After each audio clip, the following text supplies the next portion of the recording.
Bienvenue les amis dans ce 6e épisode du Pitch. Alors petite annonce pré-épisode, tout simplement pour vous indiquer que nous avons eu la chance d'interviewer l'auteur du livre, Hugo Clément, et l'interview commence autour de 1h20. Donc si vous êtes intéressé par ce segment, vous savez quand est-ce qu'il se trouve. Petite indication également, le sujet du végétarisme est tellement vaste que nous avons décidé de découper le podcast en 3 parties. Alors n'hésitez pas à faire des pauses, à prendre tout ça tranquillement, on sortira une partie par semaine, avec des interviews à chaque fois. Alors la semaine prochaine, ce sera un juriste de l'association Eau et Rivières de Bretagne qui nous parlera un peu de l'aspect écologique. Et la semaine suivante, ce sera Oriane qui nous parlera de son mode de vie végétarien et de comment gérer tout ça dans le vrai monde. Voilà, je vous souhaite une très bonne écoute et à bientôt. Le pitch, c'est parti. 3, 4.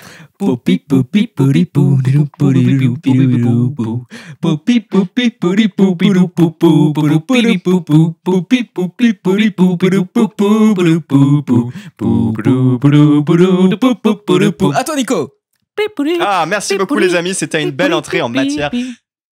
Ah, mais vous l'avez vachement, hein. Ouais, on est bien, hein. Bravo, On est pas mal. Nico, à toi de jouer. Moi, je suis incapable de la faire. Bon, bonsoir tout le monde. Salut les copains du pitch, ça va? Salut, ça va? Et vous? Ça va bien. Ouais, bah pas mal. Bah je suis isolé là. Je me sens un peu débile, mais bon, vaut mieux. Donc du coup, je vous avais proposé de lire un livre qui s'appelle Comment j'ai arrêté de manger les animaux. Est-ce que vous avez bien fait votre devoir? Je suppose qu'on a le temps. On a tout à fait bien fait tout notre est devoir. parfait, hein. On l'a lu dans tous les formats possibles, Kindle, numérique et en réel. Et Voilà. en audiobook. Et en audiobook. Ouais. C'est pas vrai. Ok. C'est donc un bouquin qui a été écrit par Hugo Clément, c'est ça? Ouais, exactement. Bah, en fait, si tu veux, on m'a conseillé ce livre à titre personnel et puis même pour qu'on en parle dans le podcast, en fait. Et comment dire, bah moi, enfin, on en rediscutera après. Mais en tout cas, oui, effectivement, c'est un livre écrit par Hugo Clément. Il est sorti en 2019 et puis il a été paru grâce aux éditions du Seuil, qui est une édition française qui a un catalogue très riche et varié. À paraître, il y a pas mal de... Parce qu'effectivement, il y a quand même des livres de jeunesse, d'enfance, etc. Mais il y a aussi des livres un petit peu qui se penchent sur les sciences sociales, pardon. Genre, à paraître, il y a Carnet de manif, Portrait d'une France en marche, ça a l'air super cool, c'est des croquis et tout. De Cyril Pedrosa et Loïc Sécheresse. Et sinon, par exemple, il y a Contre les femmes, la montée d'une haine mondiale de Abraham de Swan. Et donc, du coup, tu sais, j'ai lu le pitch et ça a l'air d'être super intéressant, en fait. Donc, du coup, j'ai l'impression qu'ils font beaucoup de choses et notamment des livres d'intérêt généraux, quoi. Et donc bref, l'idée c'est de lire ce livre pour en apprécier les lignes bien sûr, mais surtout traiter d'un sujet de société, même plusieurs qui s'entremêlent. Le sommeil. Et donc on Non, va... pardon. Oups, Non, je me suis bourré. On arrête. On recommence. Quentin, on a dit qu'on arrêtait de faire ça, quoi. Merde. Et donc du coup ici on va parler de la condition animale, notamment d'élevage, de l'industrie carnée, de ses abattoirs, d'impact écologique et enfin de régime alimentaire. Ça s'annonce plutôt cool. Et en fait, enfin on est d'accord pour dire les gars qu'on est trois mecs curieux parce qu'il y a beaucoup de choses qui nous échappent. Et On peut dire ça. en fait là on a... Tu voulais pas dire curieux, tu voulais dire bête en fait. C'est ça le... Non justement... un peu naïf parfois peut-être, mais justement on a cette curiosité, on a envie d'aller Mais voir. on a un vrai désir de pousser d'apprendre. les C'est murs. ça, c'est le principal. Ça, c'est ce que Ouais. me disait mon Mais c'est ça, professeur ouais. à l'école. C'est beau. Et donc moi pour être honnête, en plus j'ai lu le bouquin dans une période de ma vie où je voulais faire des efforts nutritifs et culinaires. Et en fait, en ayant fini le bouquin, je me suis rendu compte que la tâche est beaucoup plus laborieuse que prévu par rapport aux valeurs que je souhaite avoir. Enfin bref. Toi qui Du t'étais coup, dit je Hugo vais faire des pâtes, ça sera vegan. Putain, c'est raté quoi. Des pâtes au fromage. Ah bah Là, ouais, c'est fromage. fichu. Mais donc du coup, Hugo Clément, il est journaliste. Voilà, pour le présenter rapidement, il doit avoir à peu près la trentaine là. Et donc il est passé sur France 2. Comment ça s'appelle déjà? Le petit journal avant Quotidien du coup. Et pareil, il a travaillé à Combini News. Je connaissais pas, mais plutôt c'était cool. Ce qu'il faut aussi dire, c'est qu'il est vachement passionné en fait des enjeux de société et notamment de la cause environnementale et animale. Et c'est en fait le pourquoi du comment qu'il a écrit ce bouquin en fait, je trouve. Et le truc qui est chouette, vous me direz ce que vous en pensez, mais que le bouquin il est pas forcément très vindicatif. Et en fait, lui, avant d'être végétarien, parce qu'il est végétarien depuis 3 ans, c'était un viandard. Et en fait, dans le bouquin, il va juste exposer plein de bonnes raisons d'aller vers le végétarisme, mais sans oublier que lui aussi a été viandard, et même du coup ça a été compliqué pour lui du coup de passer le cap, quoi. Et ça, c'est un truc que j'ai trouvé chouette dans le bouquin. Et puis en plus il est journaliste, donc évidemment il va, excusez-moi, mon crayon est tombé par terre. Top, Mais du coup voilà, crayon tombé. mais du coup je suis tellement dans une configuration complexe que je peux pas me baisser pour le ramasser. Non, mais du coup j'espère que j'aurai pas de notes à Ce que tu prendre. dis, Nicolas, c'est vrai que je trouve que le bouquin, enfin moi je connaissais pas très très bien Hugo Clément. Après on peut avoir un peu des a priori des fois en se disant ouais, c'est un journaliste qui se met en scène aussi dans le fait d'arrêter de manger de la viande et tout. Et du coup j'avais une petite appréhension sur le ton du bouquin. Je me disais surtout dans ces sujets-là qui peuvent être un petit peu touchy et on peut en parler de manière un peu passionnée et tout, je me suis dit c'est vrai que juste avant le podcast, Damien m'a quand même dit putain, ces herbivores ils me cassent les... Alors on avait dit qu'on disait pas ça parce que je vais me prendre des... non, je rigole. Non, mais c'est vrai que c'est clair que ce sujet-là, le végétarisme, c'est un peu un sujet qui déchaîne les passions. Complètement. C'est clair. Et moi j'avais peur d'un ton un peu moralisateur ou donneur de leçons de la part des gens qui s'expriment dessus, parce que parfois ça peut arriver. Et je trouvais que j'étais vraiment agréablement surpris par le ton du bouquin. Je trouvais que, comme tu dis Nicolas, il y avait une posture une certaine humilité, aussi une reconnaissance qu'il n'est pas parfait non plus, qu'il a plein de contradictions comme on en a tous, qu'il a plein de paradoxes. Et je trouve que c'est plutôt bien c'est plutôt bien raconté en fait.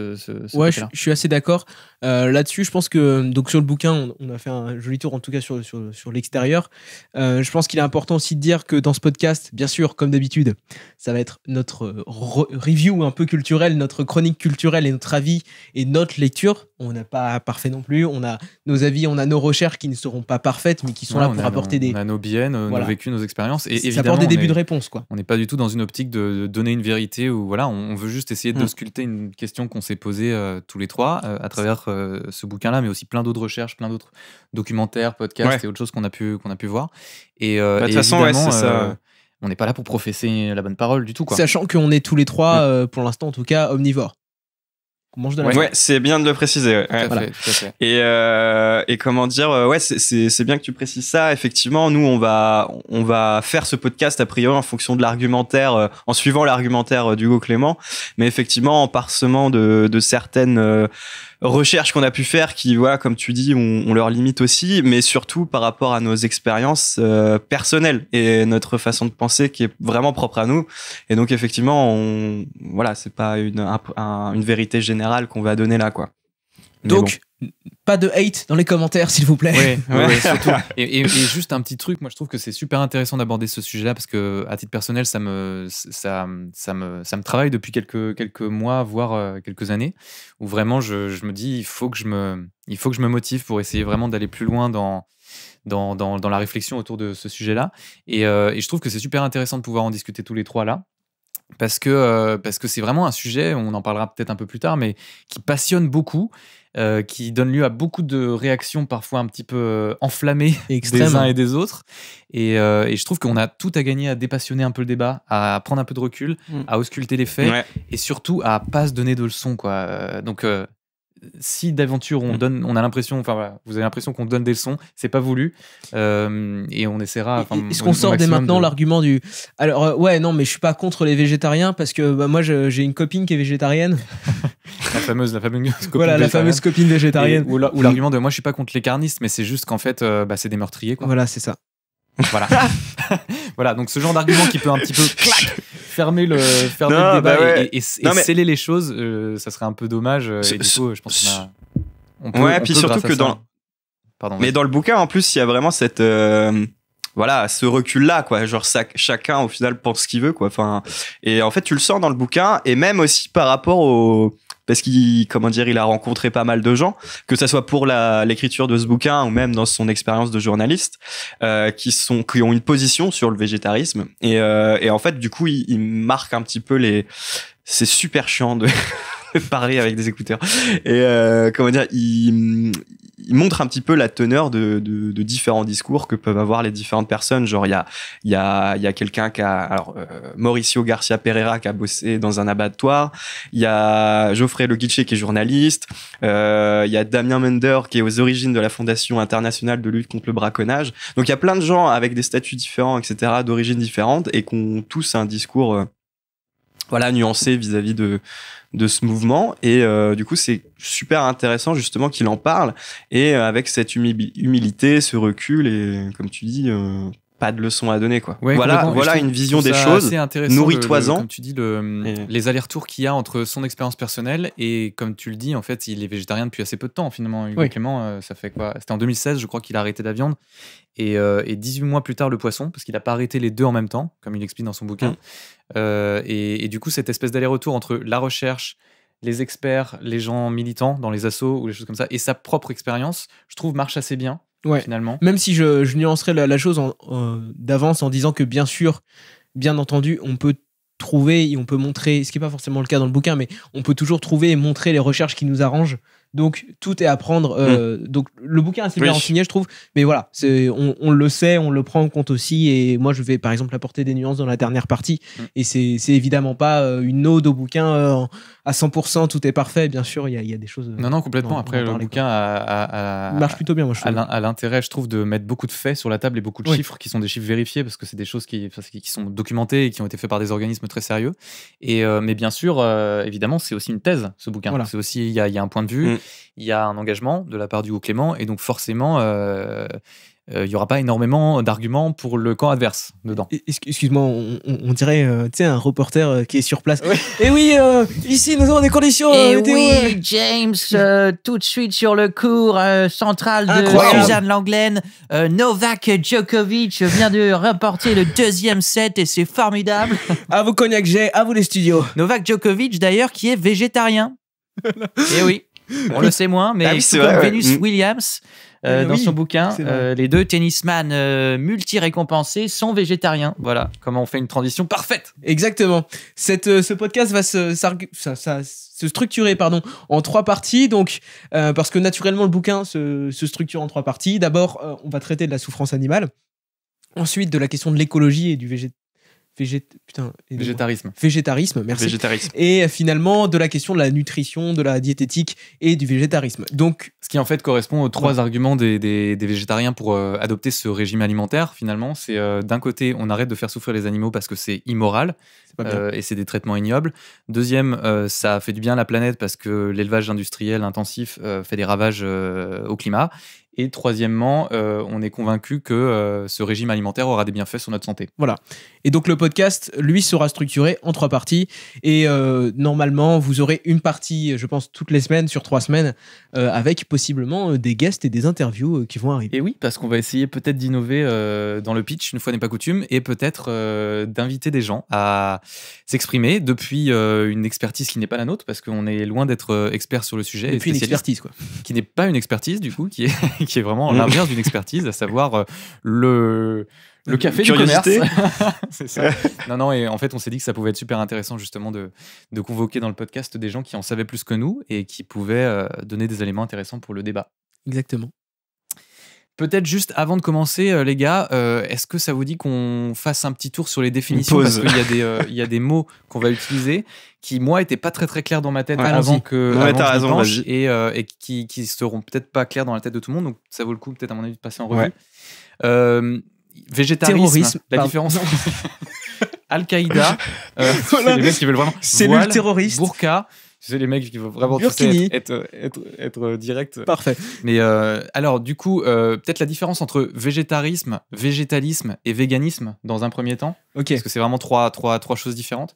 Le végétarisme, c'est quoi? C'est un régime alimentaire qui consiste à exclure de son alimentation la viande et le poisson. La chair animale. La chair animale. Sachant que les poissons sont des animaux, selon la classification. C'est de la viande en soi. Je suis pas sûr pour les... pour moi, le poisson, ça a toujours été de la viande, dans un sens, quoi. Voilà. Je suis pas sûr de la position sur les mollusques. Oui, voilà, c'est ça. Il y a un doute sur tout ce qui est certains crustacés, les huîtres, les moules et tout, parce en fonction des personnes. Voilà, c'est ça. Parce qu'en fait, mais en tout cas, les poissons dans leur immense majorité sont considérés comme des animaux. Donc, quand on parlera d'animaux et spécifiquement d'animaux non humains, qui est une expression qui est utilisée par les véganes notamment, parce que il y a aussi une considération que nous sommes des mammifères, donc nous sommes des animaux. Et ben, on parlera bien de viande et enfin d'animaux, de mammifères et de poissons, quoi. Voilà. Donc du coup, le végétarisme, c'est exclure de son alimentation les animaux, donc en fait la viande animale et la viande de poisson. Le végétalisme, là aussi, c'est un régime alimentaire. Donc, on parle bien juste d'exclure et de choisir ce qu'on va manger. Et là, ça consiste à exclure de son alimentation la viande plus le poisson, mais aussi tous les produits d'origine animale. Voilà. Donc, les œufs, miel, le lait. Fromage. Le miel aussi. Ouais, toutes les Ouais. Le miel aussi, ouais. Encore un point dur pour Nicolas qui c'est dur, Nicolas. Non, mais c'est dur. Tu sais, en m'étant renseigné dessus, j'avais pas tout de suite pensé au miel, hein, loin de là même. Ouais, non, il pense pas. Mais par exemple, je pense aussi tout ce qui est issu de l'exploitation des animaux, il me semble. Ouais. Donc, est-ce qu'on compte les truffes, par exemple, qui sont trouvées avec des... Ça, c'est vrai que c'est une question qui se pose. C'est possible. Voilà. Ouais. C'est une question que je vais rechercher pendant que... Qui sont chiens, dénicheurs de truffes. Voilà. Ouais. En direct. Voilà. Allez-y, je vous en prie. Et donc, je continue avec le véganisme, qui est pour le coup plus large qu'un juste un régime alimentaire. C'est un mode de vie, en fait. C'est un choix de vie, une philosophie de vie. Et là, ça consiste évidemment à adopter un régime alimentaire végétalien. Donc, pas de poisson, pas de viande et pas d'aliments issus des animaux et de la production animale.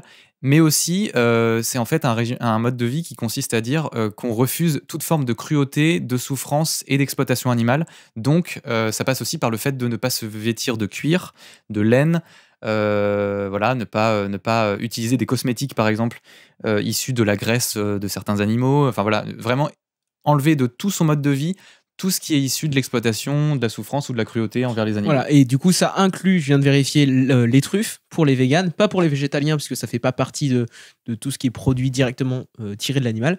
Par contre, ça fait partie de l'exploitation animale, donc la truffe n'est pas végane, et le vin non plus, par exemple. Il y a des vins véganes, mais pas tous, parce qu'il y a des ingrédients, ce qu'ils appellent des agents de collage, j'ai ça sous les yeux, pour filtrer le vin, qui peuvent contenir de la gélatine, de la colle de poisson, de l'albumine, du sang, tout ça. Et c'est pour ça que les véganes, d'ailleurs, ne mangent pas de... et les végétariens aussi ne mangent pas de bonbons Haribo parce qu'il y a énormément de graisse de porc dans plus beaucoup maintenant. de bonbons. Ils les ont changés il y a un moment. Ils les ont il me changés. semble. Ok, d'accord. Ouais, mais pas tous. Oui, effectivement, il y a eu un problème avec la graisse de porc et les bonbons Haribo et les autres bonbons. Mais il me semble bien qu'Haribo a changé en tout cas en France, sa composition. Et alors, juste pour finir avec ce petit chapitre définition qui est un peu laborieux, mais en même vous avez temps pris des notes. Qui vaut le coup, on va peut-être aborder la notion d'antispécisme aussi. L'antispécisme, c'est quoi ? C'est en fait le concept de dire qu'aucune espèce n'est au-dessus des autres et qu'il n'y a pas de hiérarchie entre les espèces. En fait, c'est dérivé du spécisme. Le spécisme, c'est quoi ? C'est l'inverse. C'est considérer que l'homme est supérieur aux autres espèces et du coup, découle de ça le fait que l'homme aurait le droit, par sa domination et sa supériorité, d'asservir, d'exploiter, de manger, de se vêtir avec d'autres espèces animales. Voilà.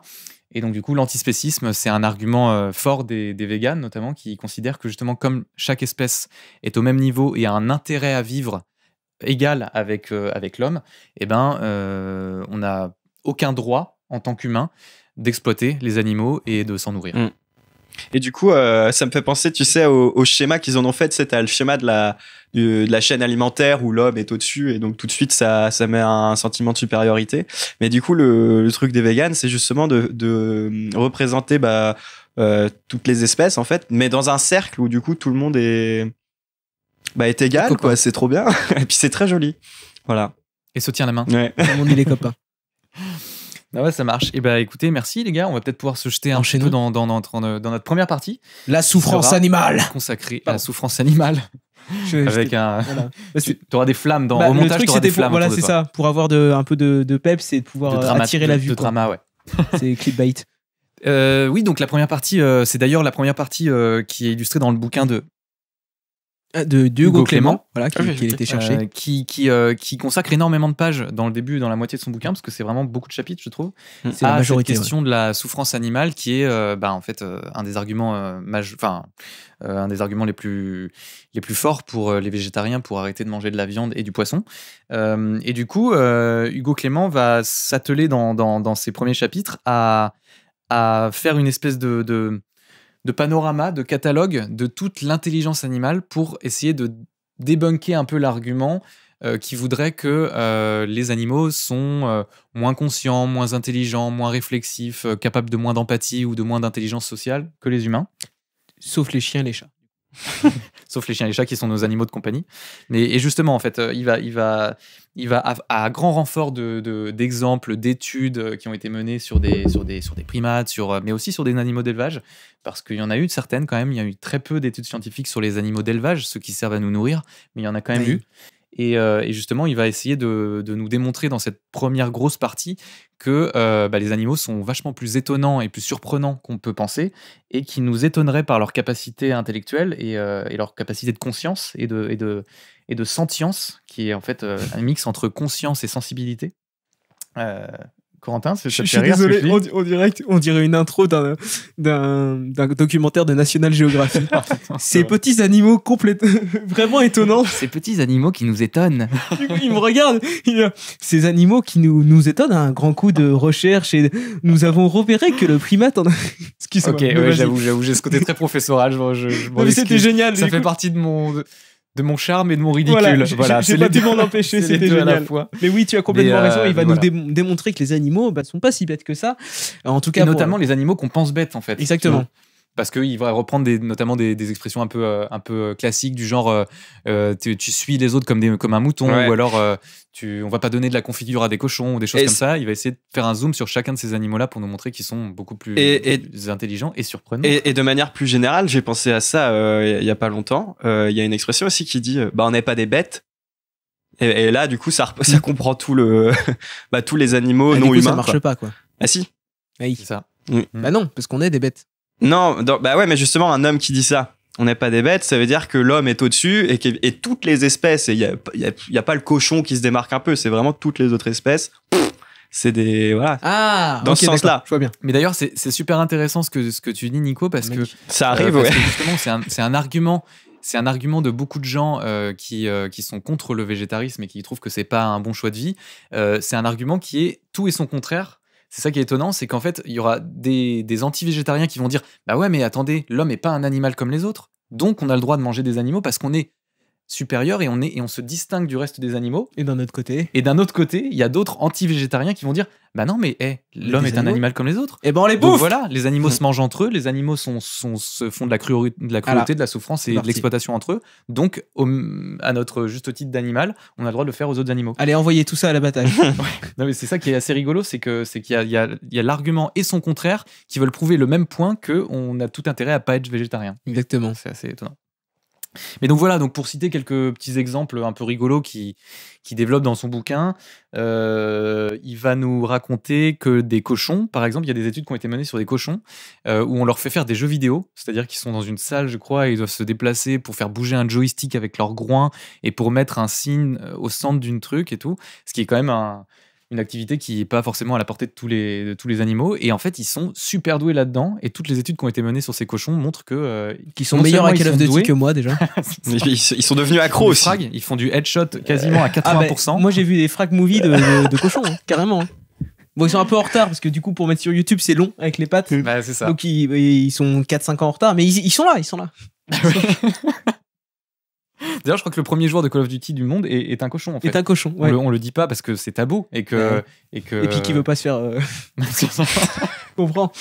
Mais donc voilà, donc on apprend que les cochons sont très forts en jeux vidéo et qu'en plus, non seulement ils sont super intelligents et donc ils arrivent avec leur groin à bouger le joystick, mais qu'en plus ils y prennent du plaisir et qu'ils sont capables d'enthousiasme et ils y vont tout seuls parce que apparemment ils sont contents de le faire, quoi. Ouais, ils deviennent accros aussi. Il y a aussi des études sur des poulets et des volatiles, notamment la poule qui va aider, je crois, qui va sauver une vie humaine. Il y avait une. C'était un porc. Enfin, C'était un porc. Ouais, mais attends. Vas-y, Nico, je te rappelle.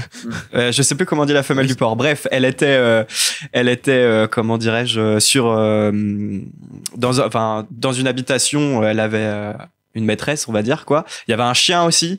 Et du coup, la propriétaire de la maison, je sais plus, elle tombe dans les pommes ou elle doit faire un arrêt cardiaque, je sais plus exactement, mais bref, elle tombe.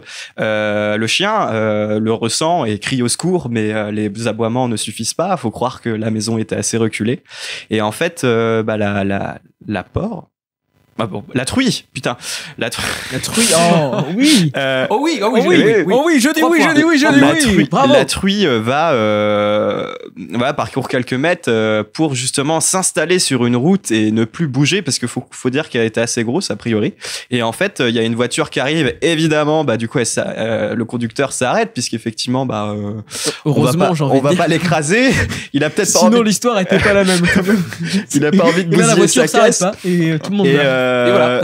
Et donc du coup, a priori, le conducteur, il était plutôt étonné du comportement de l'animal, donc il s'arrête et tout. Et puis la truie lui fait comprendre de la suivre et l'amène devant la propriétaire qui est allongée. Et donc lui appelle les secours. Et puis, à ce que j'ai compris, à 15 minutes près, il y avait moyen qu'elle y passe en fait. Et donc effectivement, son animal de compagnie, puisque ça a l'air quand même d'être un animal de compagnie pour cette femme, lui a sauvé la vie, quoi. Alors qu'un chien l'a pas fait. Enfin, attendez quand même. Ouais. Et ça fait réfléchir. Hein, tous ceux qui ont des chiens là chez vous. Voilà. Là, non, mais est-ce que vous feriez pas mieux de bouffer vos chiens et donc il y a une question de fidélité qui est assez ouf et aussi une autre histoire. Tu sais, c'est avec les vaches qui ont compris que en ouvrant un loquet, elles auront accès à une autre partie du hangar où du coup il y aura de la bouffe. Et en fait, ils ont révélé que non seulement elles sont intelligentes parce qu'elles le comprennent, elles arrivent à actionner le loquet, et en plus elles prennent du plaisir. Il y a une satisfaction personnelle, comme nous on peut avoir quand tu réussis un truc de bien.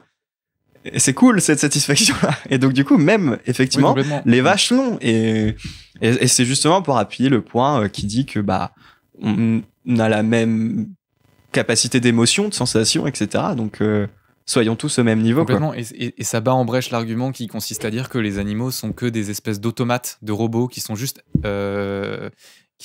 animés par des instincts, l'instinct de se nourrir, de se reproduire, de dormir, et que justement ils sont capables de faire des choses qui n'ont aucun intérêt dans la préservation de l'espèce, mais juste à s'amuser, à se divertir et à faire des choses qui sortent un peu de leur schéma, et qu'en fait ce sont des individus et pas juste une espèce qui est condamnée à refaire les mêmes gestes tout le temps. Et je pense que ce qui diffère en fait plutôt, au lieu de dire que l'animal est complètement différent de nous, ce qui diffère plutôt c'est notre vision de certaines espèces. Le fait qu'on trouve, alors c'est très culturel, mais qu'on trouve un chat, un chien ou je sais pas, un hamster mignon, assez mignon pour l'avoir en animal de compagnie, c'est complètement notre point de vue sur les espèces qui les différencie plutôt que les capacités des espèces en elles-mêmes.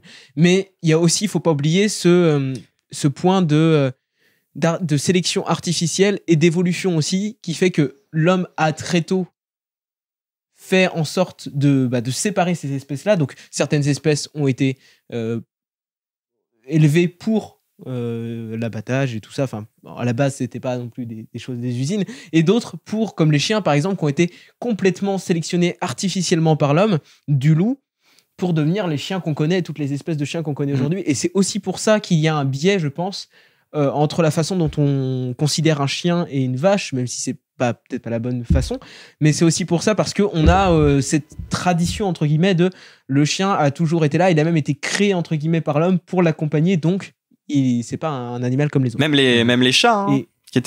Qui servaient à l'époque de, tu vois, quand on était devenus sédentaires et qu'on avait des entrepôts pour mettre les denrées, il y avait des rats, machin, et donc du coup les humains se sont dit vas-y, les chats bouffent les rats, comme ça on garde notre manger, c'est cool quoi. Genre comment dire, c'était très sur de la collectivité, enfin l'un permettait à l'autre quelque chose et une sorte de symbiose quoi. Et c'est aussi pour ça que ce que tu disais, les chats, les chiens, on se sont développés au fur et à mesure et on changeait peu à peu d'apparence. Et d'ailleurs dans Cosmos qu'on peut apprendre ça notre dernier podcast, on changeait un petit link dans la saison 1 pour Nicolas. Merci. Salaud. On changeait d'apparence au fur et à mesure pour devenir de plus en plus plaisants pour l'homme, c'est-à-dire de plus en plus mignons à nos yeux. Ils ont pris des caractéristiques de plus en plus mignonnes parce qu'ils avaient plus de chances de survie en étant plus mignons. Et c'est pour ça qu'on est particulièrement touché par un chien ou par un chat, par son visage, ou d'autres espèces dans le même genre, plutôt qu'on se sent un peu plus loin, tu vois, d'un poulpe ou d'une vache. Que d'un chien ou d'un chat, parce qu'ils n'ont pas les mêmes attributs mignons entre guillemets pour nous. Après c'est une question aussi culturelle d'attribuer de la mignonnerie, je sais pas comment appeler ça, mais tu vois aussi en Égypte le culte du chat, quoi. Donc c'est vrai que ça va dépendre des civilisations. Et en Inde, le culte de la vache. Ouais, de la vache, c'est vrai. Sacré. Mais complètement. Ouais, c'est vrai que c'est très culturel, quoi. Mais pour le coup, après, je pense que là, je suis d'accord. Enfin, c'est en fonction de la proximité qu'on a avec l'animal. Bon, moi, j'ai pas du tout été élevé dans une ferme, mais je sais que mon père l'a été, par exemple. Et donc, du coup, non, mais. J'ai cru que t'allais dire moi j'ai vécu dans une ferme.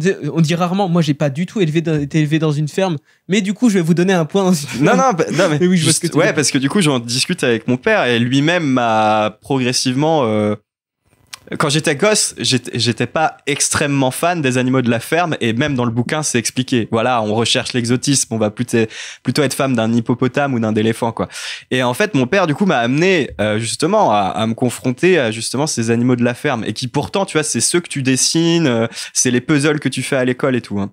Et donc moi j'ai pas grandi avec eux, mais même justement d'avoir eu cette proximité un peu différente qu'au zoo et tout, puisque j'étais amené à être à côté d'animaux quand même en réel et tout, et j'ai été waouh, je connais pas la vache et tout, c'est gros, ça fait peur en fait. Et en fait je pense que ça dépend vraiment de la proximité que t'as avec ces animaux, parce que il y a certains moments dans le bouquin où je me disais mais non, moi je pense pas du tout ça, quoi. Enfin, j'ai vu des animaux qui étaient potes et tout, donc oui, pour moi c'est naturel de penser que les animaux sont en capacité sociale de vivre en communauté, de se crêper le chignon de temps en temps, de se rabibocher parfois, enfin.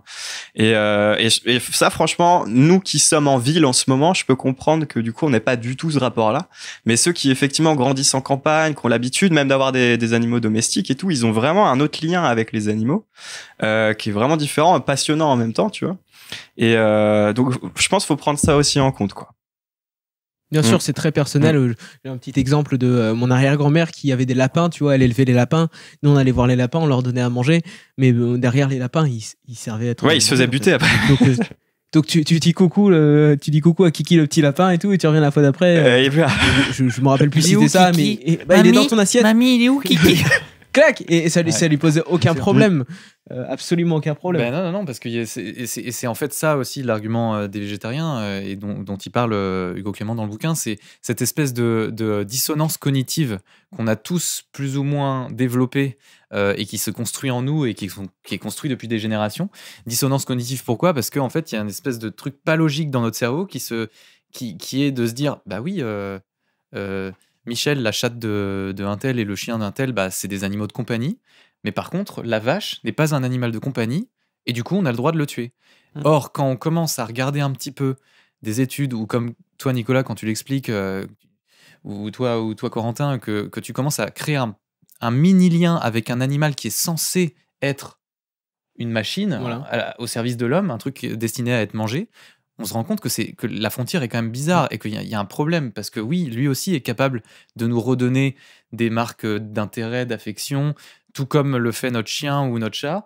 Et du coup, on se dit, mais attends, et tout. Et donc, ce que disent les végétariens, c'est qu'on a un intérêt collectif tous à pas vraiment trop se poser la question et à sauvegarder cette dissonance cognitive en disant non, mais à pas trop interroger ça, en se disant, bon, il n'y a pas de problème, non. Mais c'est l'exemple, en fait, dans le bouquin, il y a un moment, il dit, par exemple, je le cite, en achetant un steak ou un saucisson de supermarché, je ne me demande pas si la vache a des sentiments.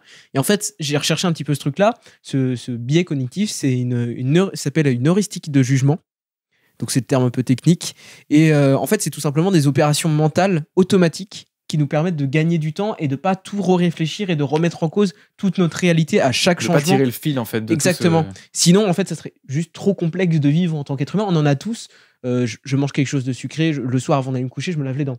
Tu vois, ce genre d'automatisme-là, qui nous permettent de fonctionner en tant qu'humains, quoi, finalement. Ouais, et qui sont présents tout le temps. Moi, quand je regarde mon téléphone, qui est un smartphone dernière génération, je me dis pas combien d'enfants ont servi à miner le métaux rare qui est dans la batterie de mon téléphone, parce que en fait, sinon, il y a une espèce de truc de sensation de vertige et du sol qui s'effondre sous toi, en mode, mais si je commence à me mettre en cohérence avec toutes mes valeurs profondes, mon mode de vie est complètement mis en danger, quoi. C'est impossible de survivre, en fait, finalement, si à chaque fois tu dois réfléchir toutes tes actions. Et c'est aussi pour ça qu'on a pu évoluer, hein. C'est parce qu'on a la capacité de passer outre et de faire des raccourcis très, très rapides et très efficaces sur certaines actions et certaines valeurs. Alors, est-ce que c'est les bons raccourcis ou pas? C'est tout le débat ici, mais c'est justement pas pour jeter la pierre, c'est très humain.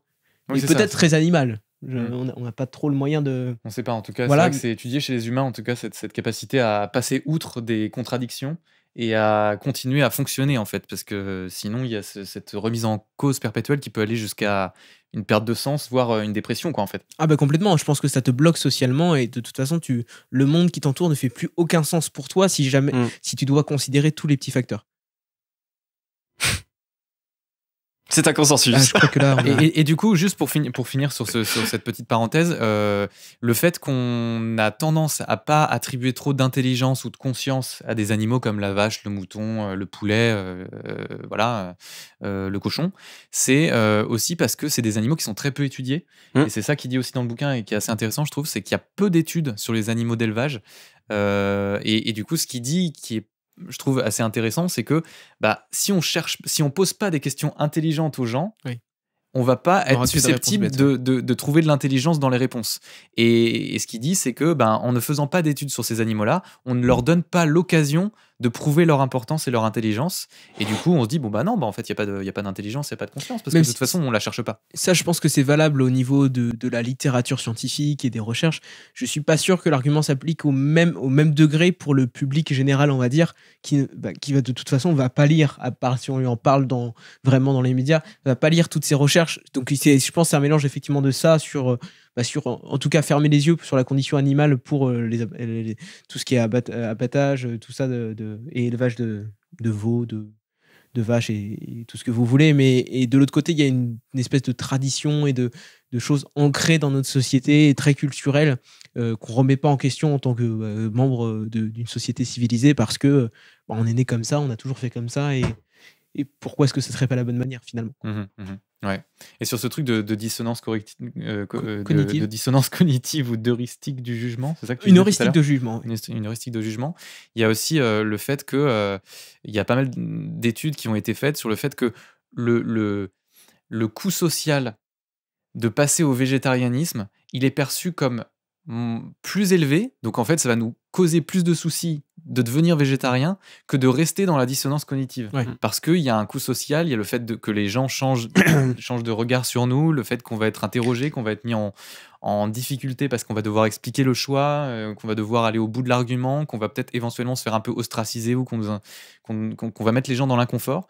Et du coup il y a cette espèce de truc dans le cerveau humain qui fait que on préfère encore la dissonance cognitive pour rester dans le groupe, et ça va même majoritaire plutôt que de se décaler du groupe majoritaire. En fait, on préfère le statu quo, on préfère le non-changement et la chose stable en tant qu'humain, mais sur tous les points, que ce soit même au niveau physiologique, le corps a beaucoup plus de mal à changer qu'à rester le même. Pour les conditions, pour changer un corps, il faut beaucoup plus de caractéristiques qui changent d'un degré beaucoup plus drastique que juste pour garder le même corps. Quentin, ça veut dire que si je voulais être aussi musclé que toi aujourd'hui, j'y arriverais pas, c'est ça? Ça te prendrait plus d'efforts. Okay, non mais par contre, ce qui est très vrai dans ce que tu dis là, outre le fait que tu n'es pas un Apollon incroyable, ce qui n'est pas vrai. Ah les gars, je pense que c'est le sujet du prochain podcast. Je pense qu'on va arrêter le podcast. Les gars, le sujet du prochain podcast, c'est la beauté. En tout cas, le fait, par exemple, pour changer, pour effectivement perdre du poids, se muscler ou quoi que ce soit, on a en général beaucoup plus de mal à prendre du poids ou du muscle qu'à rester la même personne. Et c'est pour ça qu'on a besoin de faire, par exemple, pour perdre du poids, un déficit calorique beaucoup plus grand que ce qu'on pensait. Parce que notre corps, il va falloir le faire changer et il veut pas changer. Il a tendance à s'adapter plutôt que de changer. Et c'est vrai aussi pour notre cerveau et tous nos biais cognitifs. Mais s'adapter, c'est aussi changer, non? Il va s'adapter. S'il s'adapte à long terme, il va changer. Pas forcément. Il va par exemple, si tu descends en calories au fur et à mesure, il va pouvoir s'adapter au nouveau jusqu'à un certain point, bien sûr, mais s'adapter aux nouvelles conditions des calories et au nouvel environnement dans lequel il est, sans avoir une perte de poids drastique. Si tu le fais assez graduellement, il va dire bon bah ok, mon métabolisme il va ralentir, il n'y a pas de souci, je vais fonctionner avec moins, Et c'est pareil pour notre cerveau, c'est un effort incroyable que de changer de point de vue à chaque fois. C'est quelque chose qui est vrai pour tous les aspects de l'homme. Moi, il y avait un exemple qui m'avait un peu interloqué. C'est cet exemple des poussins qui... Alors, la phrase, je pense que c'est un peu un raccourci. La phrase, c'est « Les poussins peuvent faire de l'arithmétique et connaissent les bases de la physique ».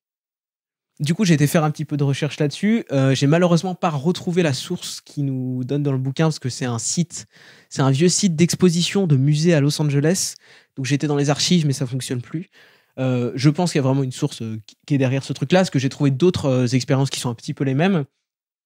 Et en fait, la phrase « Les poussins peuvent faire de l'arithmétique et connaissent les bases de la physique », elle est, je trouve, un petit peu exagérée, mais vous allez voir pourquoi. En fait, l'expérience qui est faite, c'est on montre à des poussins 5 objets, ou en l'occurrence, c'était des œufs Kinder jaunes, là, les jouets.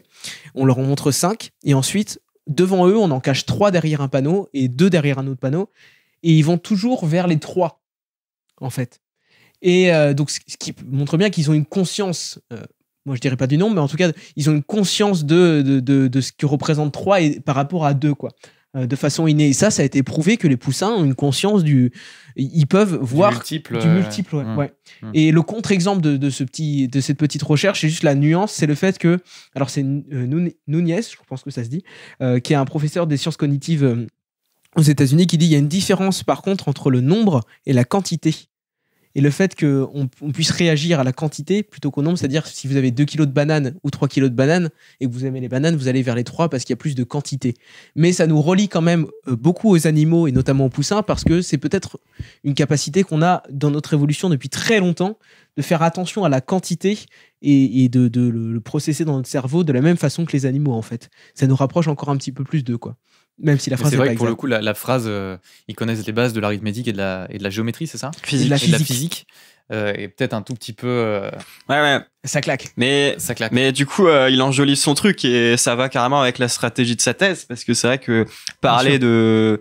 Comment dire, alors j'ai plus les 3-4 premiers chapitres en tête, les noms, mais du coup, de personnifier, parce que en fait c'est ça, c'est des personnes, les animaux, en gros c'est ça la fin de sa thèse de la première partie, c'est les animaux sont des personnes.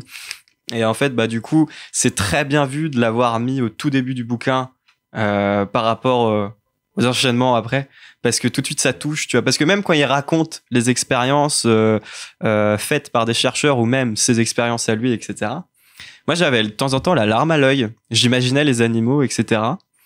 Et je sais pas quel rapport vous avez avec les animaux, mais c'est vrai que je suis parti me balader il y a pas si longtemps, il y avait des chèvres dans un jardin, c'est cool. Et tu vois, j'ai senti qu'il y avait une connexion, je trouvais ça vraiment génial, quoi. Et puis en fait, c'est difficile, notamment quand t'es devant l'animal, c'est difficile de se dire ouais non, t'es débile, tu sais pas compter et tout, ça paraît en fait évident et naturel. Même tu vois, la nulle, il sait pas faire des équations à l'inconnu. Non mais franchement, racine carrée de 2, il sait pas. Voilà. Ouais. Mais qu'est-ce que je voulais dire? Ouais. Ah putain merde. Ah mince, on a cassé l'élan. Allô? C'est difficile de pas se dire qu'ils sont bêtes. Bah ouais. Non, et puis même tu vois, l'expérience des poussins là que tu viens de raconter, moi elle m'a paru. Je me suis dit pourquoi ils ont fait ça. Parce que non mais ça me paraissait évident. En fait, j'ai pas trop compris quel était le but de rechercher. C'était de voir s'ils faisaient la différence entre les quantités, en fait, finalement. Ouais, mais est-ce que tu vois, donc là on parle des poussins, mais alors je m'avance peut-être, hein, j'en sais rien, mais est-ce que tu vois, genre les bébés chiens, les bébés chats, ils ont pas la même chose? Je pense. Et je pense que oui, en fait. Je pense tous les animaux. C'est le truc qui nous relie un peu tous, quoi. Je pense tous les animaux. Je pense qu'instinctivement, oui. Après. Va falloir financer des recherches. Après, donc s'il y a des financeurs, il y a peut-être physiologiquement, tu vois, genre les bébés humains là, à ce que j'ai compris, enfin, je t'avoue, je m'en fous un peu, tu vois, mais apparemment ils peuvent pas avoir à plus de 30 cm au tout début de leur naissance, quoi. Donc peut-être que physiologiquement il y a certains bébés de différentes espèces qui peuvent pas, mais une fois que c'est intégré, ça me paraît évident en fait que tu puisses quand même voir un petit peu, ne serait-ce qu'une question de danger aussi. Bon, là, c'était... Ouais, mais ça c'est ta vision à toi. Tu vois, c'était essayer de prouver une vision que certaines personnes ont ou justement d'infirmer cette vision. Parce que forcément, je pense qu'on a la même à peu près. On savait tous les trois avant de lire le bouquin et d'ailleurs, je pense que ça va être notre prochain sujet là tout de suite, que les animaux souffraient dans les abattoirs et qu'il y avait des conditions qui étaient. Et c'est pas pour ça qu'on en était conscient. Et je pense que tout le monde en est conscient à un certain niveau. Mais c'est pas pour ça qu'on prend action. Qu'on fait une action et un changement. Et d'ailleurs, du coup, c'est aussi un des gros sujets du bouquin. Alors, c'est sur lequel on peut un peu s'apesantir aussi. C'est ces histoires d'abattoirs, en fait. Alors, juste avant que j'oublie, parce que je pense que ça me paraît très important. Donc, les animaux sont considérés par la loi comme doués de sensibilité. En revanche, ils sont pas considérés comme des personnes, mais comme des biens. Donc c'est des objets. Oui. Aux yeux de la loi, les animaux sont des objets. Voilà. Non, mais je pense, enfin, précisons-le. Et une propriété aussi, non ? Donc, qui peuvent être l'objet de la propriété d'un humain. Voilà, c'est ça, ouais. Par contre, si on fait du mal à un animal aujourd'hui en France, un chien ou un chat, un animal de compagnie. Un chat, un animal de compagnie, ouais. Si on fait preuve de cruauté, si on l'assassine, si on est barbare, on peut prendre de la prison. Complètement. Et une grosse amende.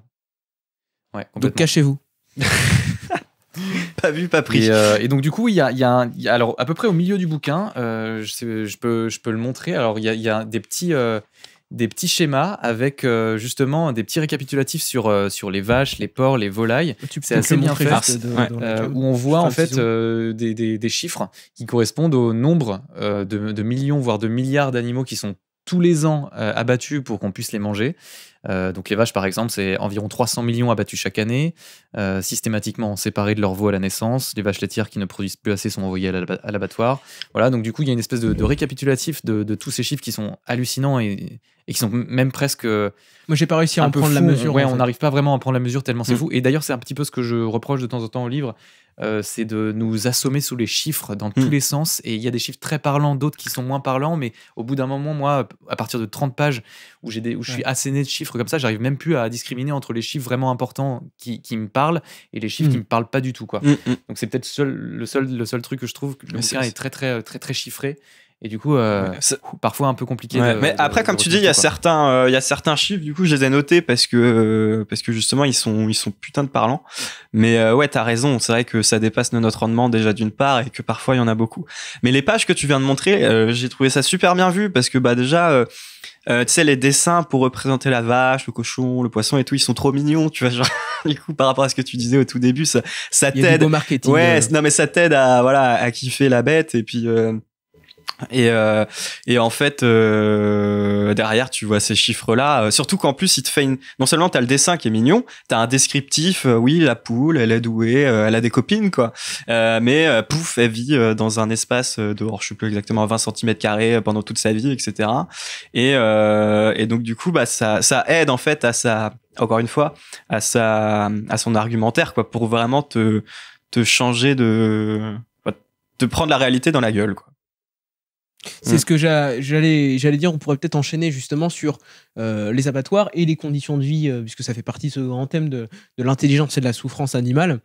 Je voulais peut-être commencer cette sous-partie avec un petit descriptif de ce qui peut se passer dans un abattoir bovin, par exemple.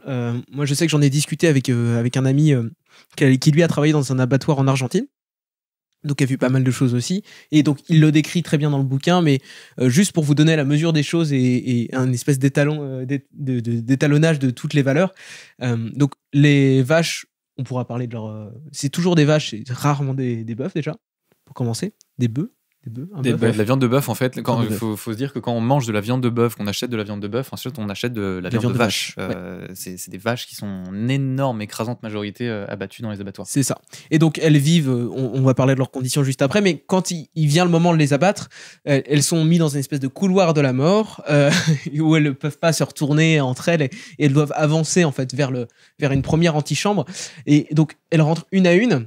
Et en France, normalement, on ne doit pas faire souffrir l'animal. Ce qui veut dire que l'animal doit être inconscient lors de sa mort. Alors moi, bêtement, je croyais que les pistolets qu'on peut voir dans les films et tout... ça tuait l'animal. On abat l'animal.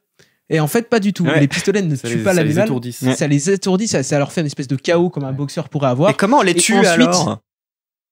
Et ensuite, ce que me décrivait Horatio, on leur met un coup de couteau en fait au niveau de la gorge et de la trachée et des artères et on les pend par les pieds pour qu'elles se vident en quelques secondes. Je crois qu'il m'a dit quelque chose comme 16 litres de sang en quelques secondes. Elles se vident vraiment très très rapidement. Et là, à partir de ce moment-là, elles sont considérées comme mortes. Pourquoi est-ce qu'on les tue pas directement ? Parce que si tu les tues directement, déjà, pour le coup, je pense que ça influe vachement sur la qualité de la viande derrière, parce que tout se crispe.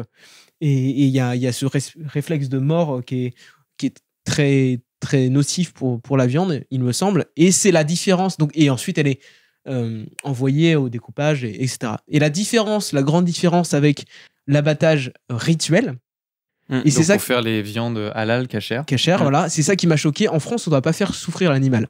Ok, on parlera des bavures après, mais surtout, sauf dans le cas de religion. Là, c'est pas grave de faire souffrir l'animal, puisque dans le cas de l'abattage rituel, il faut que l'animal soit vivant, conscient et vivant lorsqu'on le tue. Donc, il est incliné, il est sur une espèce de cage, enfin, je sais pas comment on appelle ça, de tube qui l'immobilise à 45 degrés à peu près, enfin, incliné. Et on lui coupe la gorge à la main au couteau. C'est fait par un prêtre. Donc, il y a des armées de prêtres, enfin, je sais pas comment on appelle ça, ça dépend de la religion, quoi. Enfin, en tout cas de religieux qui sont là dans des hôtels, en tout cas en Argentine, dans des hôtels spécialisés pour eux, et ils viennent travailler et ils abattent à la main. Et quand ils sont plus là, ils n'abattent pas, ils coupent la gorge de la bête au niveau de la trachée en général, jusqu'à un certain point. Ensuite, ils vérifient à la main qu'ils ont bien coupé jusqu'au bon endroit et pas plus loin. Et la bête se vide pendant 4, 5, 6 minutes. Parfois plus. Elle agonise et elle se vide de son sang consciente, comme ça, allongée à l'envers, quoi.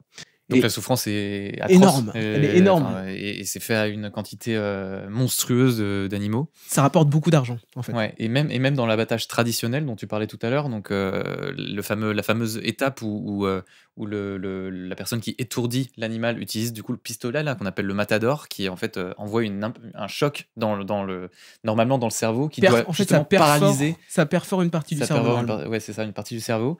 Et ben en fait la plupart du temps, ça avec les cadences infernales qui sont dans les abattoirs, parce qu'on doit abattre toujours plus d'animaux en toujours moins de temps.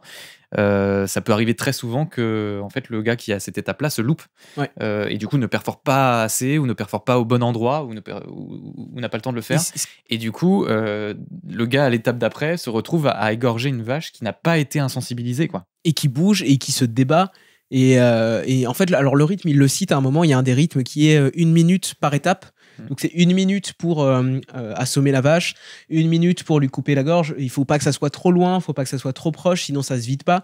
Il faut aussi avoir le temps de l'accrocher par les jambes puis de la soulever pour qu'elle puisse se vider. Donc tout ça va très très vite. C'est un rythme très difficile pour les humains. Et évidemment, la chaîne ne s'arrête jamais. C'est-à-dire que si quelqu'un sur la chaîne arrête la chaîne, toute la chaîne s'arrête. Et du coup, évidemment, on peut pas se le permettre. Niveau thune, il raconte des étapes, enfin des anecdotes selon lesquelles en fait même les chefs refusent d'arrêter la chaîne quand il y a un souci, parce qu'en fait on perd trop de temps, on perd d'argent, et voilà, quoi. Et il y a des vidéos que je pourrais vous montrer à l'occasion. Moi j'ai eu des vidéos de cet ami-là qui a une vidéo d'une vache qui m'envoie une vidéo d'une vache qui est en train de se débattre, de glisser dans son propre sang parce qu'elle a été loupée, qu'on lui a coupé une partie de la gorge et qu'elle est en train de se vider. Il lui manque une partie du visage, de la peau, de la tête et tout ça, et en fait elle est encore complètement vivante, elle se débat dans tous les sens, et le but c'est d'essayer de la choper et de la tuer, quoi. Et ça arrive tout le temps parce que c'est infernal comme rythme, quoi. Donc c'est joyeux. C'est joyeux. Si y en a qui ont l'âme bien accrochée, qui veulent regarder ce genre de vidéos, il y a l'association très connue L214 qui en publie régulièrement sur ses réseaux sociaux. Ouais. Vous en avez vu, vous ? Spécialisé dans le fait de l'infiltration nocturne d'abattoirs notamment, et du coup qui montre des vidéos, des photos atroces où on voit des fœtus dans des poubelles, des animaux à moitié morts, des actes de barbarisme en fait fous, quoi. Et donc si vous voulez checker ça, c'est possible, mais il faut s'armer de courage. C'est pas en apéro. Vous en avez vu ? C'est pas feel good comme soirée. Ouais, pour le coup, moi j'en ai vu, notamment cette vidéo que m'avait envoyée mon ami, mais en fait, je pense qu'on en avait tous déjà plus ou moins vu avant. Et c'est toujours des images difficiles, bien sûr. Mais il y a une sorte de déni. Hein. Enfin, moi j'avais il y a une sorte de mal nécessaire en fait, c'est-à-dire que oui, on doit en passer par là, mais bon, voilà, l'homme mange de la viande, c'est comme ça. Pour en manger à des quantités, parce qu'on est beaucoup sur Terre, il faut en abattre en grande quantité en peu de temps. Et du coup, il y a aussi une sorte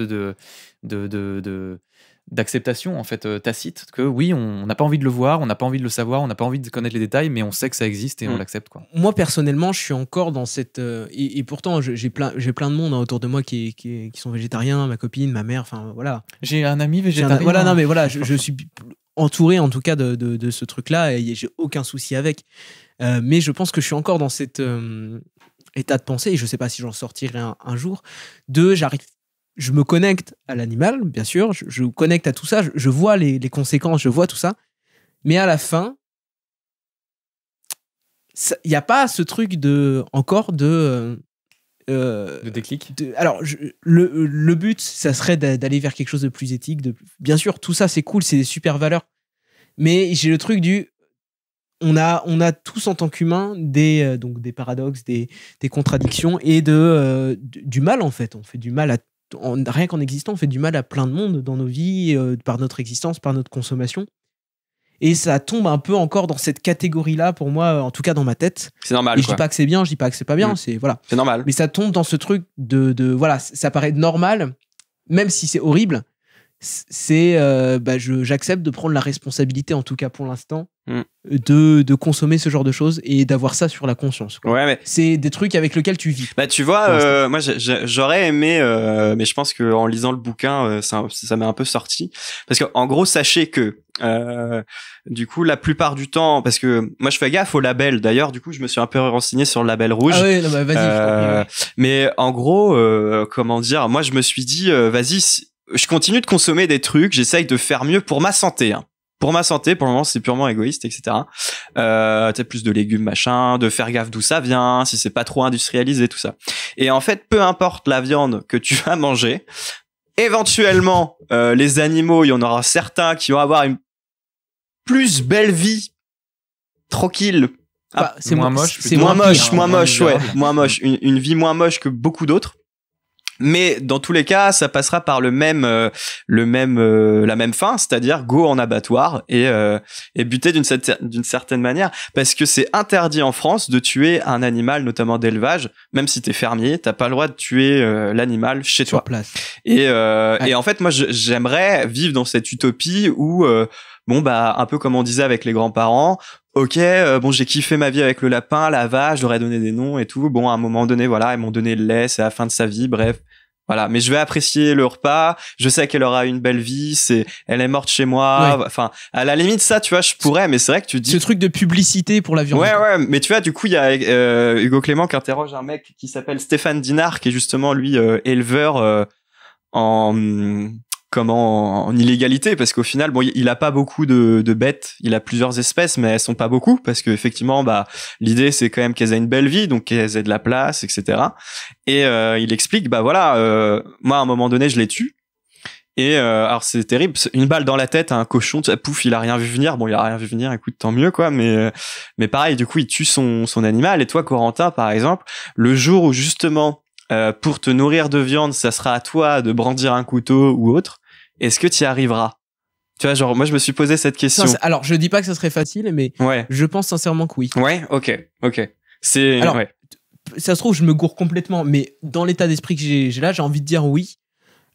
Si j'ai besoin de tu vois, si on part du scénario de l'effondrement, j'ai ça en tête. Il y a 3 podcasts. C'est si t'as pas d'autre choix, quoi. Si j'ai pas d'autre choix, bien sûr, c'est pas mon kiff d'aller tuer des animaux, tu vois. Mais je pense que oui, et je pense qu'on en sera tous capables. Sinon, en termes de survie. On en a parlé tout à l'heure, Valentin. Attention à ce que tu vas dire. Non, mais j'ai rien dit. Non, mais je pense que on se sent peut-être pas tous capables de le faire, mais je pense qu'on est tous capables de faire. Enfin, Et du coup, point Godwin, il y a qu'à voir le nazisme. What the fuck. Non, mais dans le sens où, en tant qu'humain, en tant qu'homme, on est tous capables de faire des choses dont on se croit incapable. Et de par le contexte, de par notre environnement social, notre nécessité, voilà, la nécessité, la survie, parce qu'à la fin on est quand même des animaux, et la survie importe beaucoup là-dedans, même s'il a aucune place dans notre débat là, la survie, puisque la survie elle est presque acquise pour nous. Nous en tant qu'humains, pas pour la génération. Puis nous trois aussi quoi. Et puis pour nous en tant que Français. Voilà, en tant que Français, il y a plein de choses.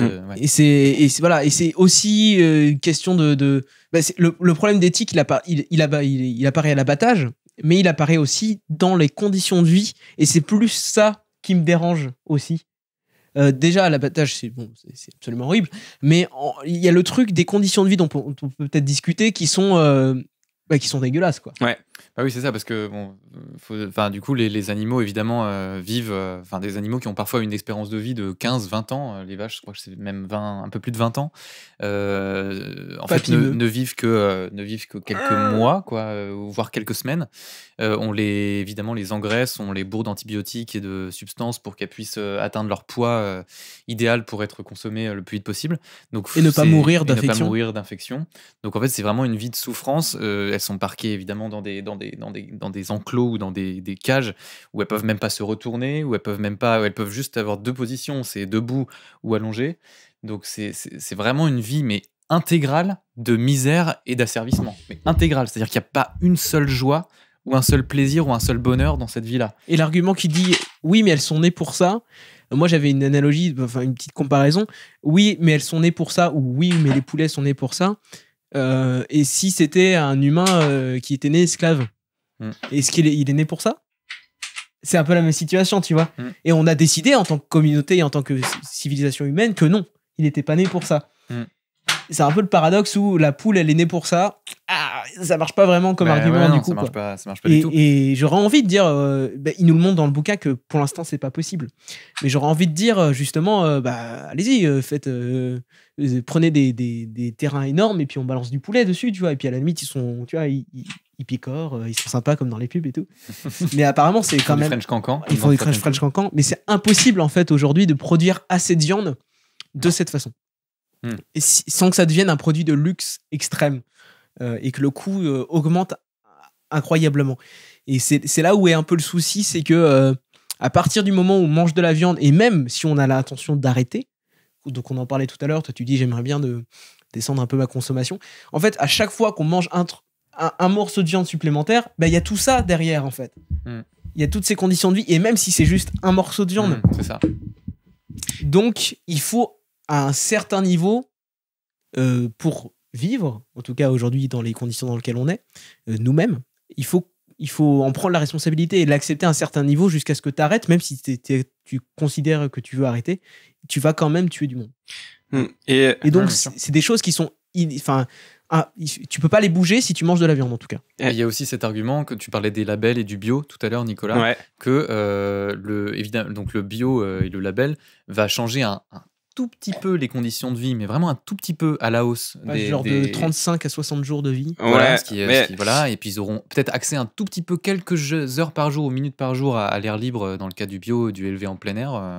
Mais ça ne change strictement rien sur les conditions d'abattage. Ils sont abattus avec la même violence et la même inhumanité. Et si je puis me permettre, du coup, parce que justement, je me suis renseigné sur les labels rouges, parce que en lisant le bouquin, je me suis fait la remarque, mais à un moment donné, j'ai entendu une pub à la radio, label rouge, je me dis chouette, je vais manger de la bonne viande, quoi. Et je me suis quand même renseigné parce que j'avais vraiment l'impression d'avoir fait une bonne action, en tout cas pour ma santé, tu vois. Donc je me suis renseigné sur le label rouge et du coup parce qu'en gros, le label rouge, c'est un signe national, qui désigne des produits qui, par les conditions de production ou de fabrication, se distinguent des autres produits habituellement commercialisés. Et c'est en 1960 en fait que des agriculteurs soucieux d'une production gage de qualité et de savoir-faire dans un contexte d'industrialisation d'élevage ont proposé ça. Et c'est en 1965 qu'il y a un décret qui fixe le cadre de l'homologation. Et d'ailleurs, c'est la même année où du coup, c'était obligé en France, où la loi est passée pour que l'animal, 1965, l'animal avant d'être abattu soit assommé, enfin inconscient. Et donc en gros, parce que n'importe qui hors Europe, hors France et tout peut commercialiser un produit label rouge, et faut effectivement respecter un cahier des charges. Et il y a justement quelques passages. Je vous en lis juste 2-3 parce que tu vois, à un moment donné, c'est par exemple les traitements soins aux animaux, traitements autorisés. Donc t'as les traitements qui sont limités aux interventions strictement nécessaires au rétablissement. Mais il y a toujours besoin d'un vétérinaire, donc on se dit bah ça paraît cohérent, mais en fait ça veut dire, tu sous-entends que ceux qui sont pas label rouge, il y a rien. Et justement, il y a une donc c'est le strict minimum en fait. Voilà, et attends, c'est dans quoi qualité, voilà. Les quantités de paille et autres matériaux forment la litière, ainsi que leur renouvellement doit permettre à la litière d'être sèche et souple pour assurer un confort maximal aux animaux, maximal. Mais voilà, ça c'est label rouge, donc ça veut dire que les autres, la litière, qui est donc du coup un mélange des grilles en plastique. Ouais. Bah qui du coup hors label rouge, c'est pas du tout naturel, il y a rien de naturel. Et par exemple, et pour le coup en fait ça a l'air d'être un sacré coup marketing, surtout le label rouge. Bah ouais, finalement c'est ça en fait. C'est une marque en fait. Ouais. Bah non parce que c'est français hein, c'est un argument c'est par le ministère de l'Agriculture. Oui, oui, bien sûr, mais bah oui. Mais à la base, c'est quand même voulu de se démarquer par la qualité, ça veut dire ça veut dire juste moi mon produit il est bon, achetez le mien. Oui bah non mais totalement. Et puis en fait bah en tout cas les producteurs qui veulent être au label rouge, c'est aussi ceux qui peuvent se permettre d'avoir tout ça, parce que par exemple habitat et bien-être des animaux, faut que la litière soit végétale, les bâtiments d'élevage soient vidés et nettoyés de façon approfondie au moins une fois par an. Pour les produits courants, pas d'exigence particulière, et c'est ça partout presque sur le tableau. Produits courants, pas d'exigence particulière pour tous les points de différence. Et bon déjà le label rouge, tu te dis bon c'est un minimum quand même, enfin c'est triste de dire ça en plus. Mais donc du coup pour tous les autres produits, on achète vraiment, enfin moi je trouve que c'est terrible. Par rapport aux conditions, ouais, je suis d'accord avec toi Corentin, c'est peut-être ça aussi qui frappe. Mais c'est ouf. Et puis à un moment donné, tu sais, il y a Hugo Clément qui doit expliquer que en parlant d'un poulet, numériquement, il est remplaçable une fois qu'il est mort. Mais en fait, voilà, là, tellement les nombres en plus sont affolants, on l'a dit, ça dépasse notre entendement. Donc on se dit on sait pas ce que ça veut dire, 1000 morts, enfin, on s'en rend même pas compte. Et en fait, quand tu penses effectivement à ce qu'ils racontent dans le premier chapitre, qu'ils sont doués de sensibilité, ils avaient des potes et tout. Et ben c'est terrible, et notamment aussi quand tu penses à leurs conditions d'élevage quoi. Et d'ailleurs ça posera d'autres problèmes, mais je pense qu'on va en parler plus tard. Mais la promiscuité, des problèmes pour les animaux du coup, parce qu'effectivement ils ont que ça à foutre. Alors des fois ils se bouffent, il y en a qui se font écraser machin, mais même pas que ça, c'est par rapport aussi aux maladies. Je pense par exemple aussi au virus par exemple, ça me vient en tête comme ça, mais on pourra en parler plus tard. Mais ça n'aide pas non plus la santé des animaux, mais la nôtre aussi. Et ça, je pense que c'est important. Et c'est pour ça que on peut peut-être faire le point maintenant. Tu parles ici des... Pardon. Bah, je me disais peut-être en écologie ou dans solution, ou je sais pas. Ok, parce que là, ouais, on en parlera plus tard. Ouais, je pense. Justement. Peut-être juste pour terminer sur cette partie consacrée vraiment à au mal-être, enfin au bien-être animal et au traitement dans l'élevage industriel. Voilà, Corentin qui est en train de manger un M&M's, M&M's vegan. On espère. Bah non, parce qu'il n'y a pas eu des œufs pour faire... Ah oui, non, pas vegan. Pardon. Ouais, attention. Moi, je ferme ma gueule. Attention. Eh bien, ce que j'ai lu dans un petit bouquin que je conseille aux gens qui s'intéressent au sujet et qui ont envie d'aller un petit peu plus loin, qui s'appelle Le Véganisme, qui est aux collections Que sais-je. Un tout petit bouquin, ça fait 120 pages, il y a beaucoup de références, donc c'est vraiment très rapide à lire. C'est que visiblement les industriels de l'agroalimentaire et de l'agrobusiness sont en train de prendre vraiment très très au sérieux la montée en puissance de la sensibilité envers les animaux et le nombre de personnes qui deviennent végétariens ou véganes. et sont en train de diligenter des enquêtes, notamment pour savoir les impacts à long terme que pourrait représenter une hausse significative de la population végane et végétarienne en France, par exemple. Et il y a une étude qui a été menée en 2012 pour le compte des coopératives du secteur agroalimentaire, et donc qui a été menée par un monsieur qui s'appelle Jean-François Bianchi, et qui, du coup, les conclusions de cette étude, c'est je cite, « Les risques futurs pour l'industrie agroalimentaire sont réels et des productions animales doivent se fédérer. » Non, pardon, je reprends. « Les risques futurs pour l'industrie agroalimentaire sont réels et les productions animales doivent se fédérer et s'organiser. » Ce qui montre bien qu'il y a une vraie appréhension de la part des industriels sur ce point-là, parce que la sensibilité augmente quand même. De la thune. Et potentiellement, il y a des marchés qui peuvent s'écrouler et des conséquences économiques pour ces secteurs-là qui peuvent être drastiques. Et je veux juste rajouter un petit argument, parce que toujours dans ce même bouquin, quelques pages plus tard, ils font état d'une conversation entre Jean-Paul Bigard, qui est donc le PDG... et humoriste. Alors, en fait, attention, Jean-Paul Bigard, qui n'est pas Jean-Marie, voilà. Et qui est lui PDG des Steaks Bigard, donc la star du steak haché, comme il le disait il y a quelques années dans les pubs, et qui lui assume complètement devant les parlementaires, parce qu'il s'est exprimé devant une commission parlementaire, de dire oui, j'investis des sommes considérables, d'énormes budgets, mais c'est nécessaire dans le marketing pour essayer de cacher au maximum aux gens qui vont regarder mes pubs le fait que c'est issu de l'abattage industriel et à très grande échelle. Parce que voilà, il y a une prise de conscience parmi les industriels qu'il faut vraiment mettre énormément d'argent sur le marketing. Donc ce que vous voyez, c'est Lex Luthor, quoi. Bah, c'est ouais, pas de souci. Ouais. C'est ça. Donc peut-être qu'avec de la kryptonite. C'est peut-être. Ouais, mais là c'est pas très. Ouais, non. Mais du coup, voilà, il y a vraiment quelque chose qui se joue en termes de publicité, et du coup. C'est vrai qu'essayer de regarder les publicités pour les animaux avec un autre œil, en se disant, bah là, qu'est-ce qu'on veut me raconter avec cette pub ? Qu'est-ce qu'on veut me montrer dans ce spot ? Comment on veut me faire... Si vous avez encore la télé. Si vous avez encore la télé, c'est clair. Ça peut être intéressant aussi pour essayer de voir un tout petit peu plus loin que ce qu'on nous dit, quoi. Et alors, Nico, je sais pas si tu as un dernier point pour cette partie. Si, tout à fait. Bah vas-y, je t'en prie. Parce que vous l'aviez déjà un petit peu abordé, mais même là, par rapport à la position des industriels, c'est vrai que il y a un truc qui vient de m'échapper, c'est ouf. J'avais 2 points, il y en a un, il vient de m'échapper. Mais non. Oui, si. Par exemple, en tout cas, le M&M's n'a pas échappé à Corentin. Non, moi j'ai des pastilles pour ma gorge. Mais du coup que les lobbies font pression de dingue auprès notamment des députés, par exemple à l'Assemblée nationale ou autres. Par exemple, je vais pas balancer des noms parce que je les ai oubliés. Mais du coup, par exemple, il y avait. Je dis bon, j'ai tout vu, je sais qui c'est, mais je dirai rien. Et c'est pas parce que je sais pas, c'est parce que je veux pas le dire. Il y a une loi qui normalement était proposée avant que Macron arrive au gouvernement, qui justement était justement sur la condition et l'élevage.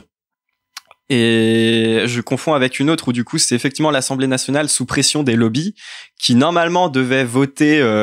Maintenant, il sera interdit de castrer sans anesthésie les bœufs, les bêtes, parce qu'a priori, ça a une incidence sur la qualité de la viande, faut croire. Mais donc du coup jusqu'à présent, enfin même toujours, puisque l'Assemblée nationale en 2018 a finalement pas voté cette loi, on peut castrer comme ça les animaux, quoi, tranquille. Il y a pas besoin de piqûre. En même temps, ça doit coûter cher tout ça. Mais c'est quand même chaud parce que c'est juste des gens qui ont de l'argent, qui détiennent un marché, qui arrivent, qui font toujours pression sur des gens qui ont le pouvoir et qui a priori ce serait à eux de changer les choses. Et ben même pas en fait. Et c'est peut-être aussi la thèse du bouquin, c'est que n'attendez peut-être pas forcément des réponses du gouvernement, que ça soit sur la condition écologique, etc. C'est à vous de montrer aussi que c'est vous le changement, c'est vous la force du changement. Et ça passe par, vous l'aviez dit tout à l'heure, mais je savais pas d'ailleurs que McDonald's avait un producteur de porc en Bretagne, mais à chaque fois que vous allez vous faire un McDo, ce que je peux comprendre, un lendemain de soirée arrosée par exemple, on a très vite envie d'y aller, mais comment donner un bifton à McDo, ça lui sert juste en fait de ok, tu approuves ce que je fais. C'est pas si tu donnes un bifton mais que derrière t'es la condition animale c'est pas terrible. Les industriels, genre de choses, ils s'en foutent. C'est l'argent. C'est le hippie qui dit que c'est la faute de Babylone en fumant des clopes. C'est ça. Je crois que c'est un. T'en as trop pris, gros. Pete Singer. Qui s'appelle Pete Singer, qui dit que les industriels de la viande n'ont pas besoin de notre approbation, ils ont juste besoin de notre argent. Mais oui, c'est ça. Et c'est vrai en fait. On n'a pas besoin. Ils ont aucun besoin qu'on valide ce qu'ils font. Le fait même de les payer valide ce qu'ils font. Et ils sont pas là pour. C'est pas des philanthropes. Ils sont pas là pour avoir une bonne réputation. Ils sont là pour faire de l'argent. Donc du coup, le meilleur moyen d'arrêter de les approuver, c'est d'arrêter de les payer, quoi. Et moi, je voudrais porter une petite citation à vos oreilles pour clore cette partie. Alors, est-ce que vous allez deviner de qui elle est? C'est quelqu'un quand même d'assez connu qui a dit un jour tout ça ne me plaît guère. Déjà que les comptes n'étaient pas brillants, nous avons perdu 25 poulets dans cette affaire. OSS 117? C'est pas OSS 117? C'est OSS 117. Grand éleveur de la SCEP, c'est la société Kirot d'élevage de poulets, qui, elle, respecte la condition animale voilà. À la lettre. À la lettre. Et juste avant de terminer, un tout petit laïus sur le cri de la carotte. Est-ce que vous avez entendu parler le cri de la carotte, de cet argument? Ça vous dit quelque chose, le cri de la carotte? Pourquoi est-ce qu'on tue des végétaux, des plantes pour se nourrir? Ouais, c'est ça en fait. C'est un argument qui est porté par beaucoup de pro-viande à l'égard des véganes et des végétariens en disant bah ouais mais attends, ok certes tu veux plus faire du mal et occasionner de la souffrance aux animaux, mais est-ce que tu as pensé à la carotte qui elle aussi crie quand tu la coupes en deux et souffre énormément quand tu l'épluches par exemple. Alors quand tu la pelles, et pour le coup, parce que ça ne s'épluche pas une carotte. Voilà. Bah oui. C'est incroyable. Enfin si, ça s'épluche. Je sais pas. On épluche une carotte. Moi, on épluche une carotte. Après, tu peux me la manger. Ce qu'on fait avec les carottes. Je suis un peu perdu depuis que je travaille sur le sujet. Il mange plus de carottes. Et donc le fameux cri de la carotte, c'est devenu un peu un espèce d'argument, un peu ronflant. C'est une gimmick quoi. Gimmick dont beaucoup de végétariens et de véganes sont très très énervés parce qu'ils trouvent que ça fait preuve d'une mauvaise foi qui est quand même assez confondante, faut le dire. Mais c'est assez rigolo.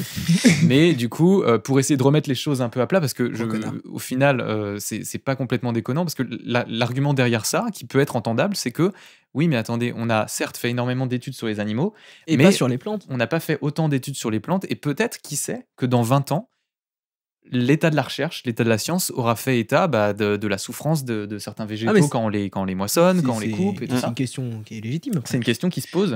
Mais il faut savoir qu'aujourd'hui, il n'y a aucune étude scientifique solide qui permet d'affirmer que les plantes ressentent la souffrance. Parce que tout simplement, elles n'ont pas de système nerveux. Donc elles n'ont pas de ce qu'on appelle des nocicepteurs qui sont les réceptacles comme de la les douleur, nôtres, en tout cas. comme nous, voilà, des indicateurs de la douleur qui font remonter à notre système nerveux qu'on souffre et du coup qui nous font réagir. Et de cerveau, voilà, et de système nerveux central. Et du coup, il n'y a rien du tout qui permet aujourd'hui de dire que les plantes souffrent quand on les coupe, quand on les pèle. D'ailleurs, en fait, la théorie de l'évolution de Darwin s'adapte aux plantes aussi. Et du coup, les plantes, elles, qui sont immobiles, ont développé tout un tas d'autres capacités, comme la régénération, quand on coupe, quand on fait une greffe, par exemple, qu'elles repoussent, des choses comme ça. Plein de petites stratégies du vivant qui permettent de ne pas être trop embêtées et de continuer à vivre malgré tout, même quand elles sont moissonnées ou quand elles sont coupées. Et j'ai envie de dire, le jour où on prouve ça, on est dans la merde. Qu'est-ce qu'on mange? C'est ça. Et alors le truc, c'est qu'il y a quand même peu de chances qu'on arrive à prouver que les. Bien sûr. Après, il y a quand même un truc assez évident. Et surtout déjà l'argument de dire bah oui mais tu fais souffrir la carotte quand tu la manges, ou alors oui mais le blé tu t'as fait un génocide là dans tes crisp. Et pour le coup, il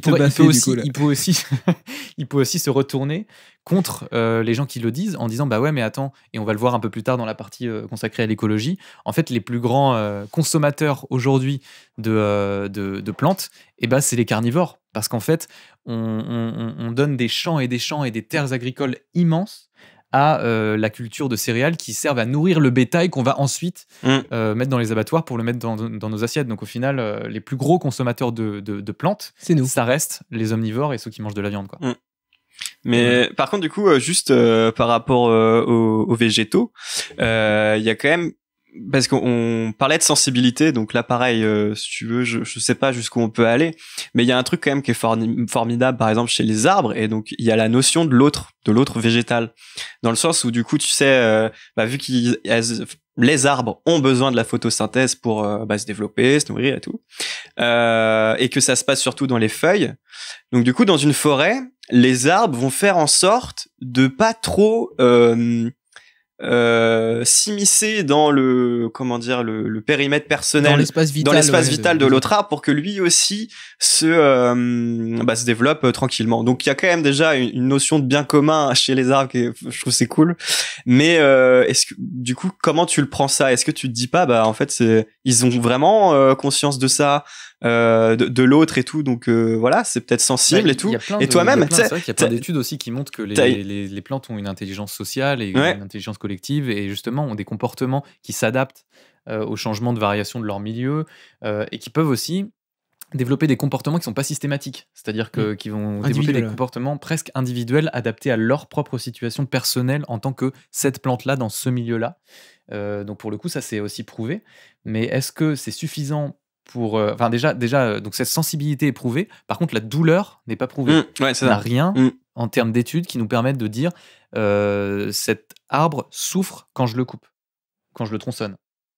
Est-ce qu'on va découvrir la réponse? Et du coup, la suite après la pub. Attends. Et Corentin, pareil, du coup, tu te dis, si jamais on peut, parce que je pense aux alternatives, mais peut-être qu'on attend d'en reparler, mais il y a notamment l'alternative des insectes. Pareil, ça reste des animaux, donc les le jour où on doit sauver la planète. Parce que prochain chapitre, je vais oublier, putain, mais je garde ça en tête au maximum. Mais non, j'ai noté, j'ai un point là-dessus aussi. Ouais, ok. Merci les amis d'avoir suivi cette première partie, puisque le podcast sera en 3 parties. On se retrouve la semaine prochaine pour la partie 2, voilà, qui va parler de l'écologie et de l'impact sur la planète de la consommation à très grande échelle de viande et de poisson. Restez à la fin pour l'interview de Hugo Clément, à la fin de cette partie, donc juste après notre petite intervention, puisqu'on va lui poser des questions très intéressantes, et merci à lui d'avoir accepté. Est-ce qu'il viendra avec son brugnon? Ah, peut-être. On va voir. Ça pourrait être pas mal. Restez pour la suite. Bonjour. Et bienvenue dans le pitch. Donc Damien, Corentin, Nicolas. Enchanté. Et alors, Corentin, est-ce que tu veux commencer par une première question peut-être pour Hugo? Tout à fait. Alors, on a une petite question pour toi. Le titre de ton livre, c'est « Comment j'ai arrêté de manger les animaux ». Mais on a eu l'impression à la lecture que tu nous parlais plus du pourquoi tu as arrêté de manger les animaux. Est-ce que c'est un choix de ta part de ce titre? Ouais, parce que comment c'est un cheminement en fait. Et ce que je raconte dans ce livre, c'est le cheminement que j'ai traversé pour en arriver à cette décision de devenir végétarien. Et je trouve que le terme « comment » correspond bien. C'est en faisant des reportages dans les élevages intensifs, c'est en rencontrant des ouvriers qui travaillent dans les abattoirs, c'est en discutant avec des scientifiques. Et c'est à travers toutes ces étapes, cette prise de conscience progressive, que j'ai décidé de changer mon alimentation et d'expliquer pourquoi du coup et comment dans ce livre. J'aurais pu l'appeler « Pourquoi » aussi, mais je trouve que dans comment il y a l'idée du cheminement, l'explication pratique de ce cheminement. Et alors, le comment, nous, ça nous évoque aussi un problème, enfin en tout cas une difficulté à laquelle sont confrontés pas mal de gens qui commencent justement à se sensibiliser sur ces questions-là et qui se disent mais c'est hyper dur de passer de la prise de conscience, des images qu'on voit, à l'acte concret d'arrêter de manger de la viande et du poisson. Est-ce que tu aurais 2-3 éléments à nous donner pour justement gérer le comment passer à l'acte? Alors déjà, c'est vrai que moi j'adore la viande et j'adore le poisson, donc ça a été compliqué pour moi d'arrêter parce que c'est quelque chose que j'adore depuis tout petit. Je mange beaucoup de viande, mon papa a fait de la pêche sous-marine, donc j'ai toujours mangé beaucoup de poissons pêchés par mon père, etc. Donc c'était pas quelque chose de naturel pour moi d'arrêter ça. Mais une fois en fait qu'on réalise et qu'on apprend tout ce qu'on nous cache, tout ce qu'on ne sait pas, c'est-à-dire dans quelles conditions sont élevés et sont abattus les animaux, quelles conséquences ça a pour l'environnement, quelles conséquences ça a pour la biodiversité, tout ça on ne le sait pas. Moi quand j'avais 20-25 ans, j'étais pas au courant de tout ce qui se passait, j'étais pas au courant de ce que ça impliquait quand je mangeais un steak, quand je mangeais du saumon, voilà, je ne savais pas ce qu'il y avait derrière. Donc je pense que la première étape vraiment clé, c'est l'information, c'est d'avoir accès aux informations, de savoir ce qui se passe.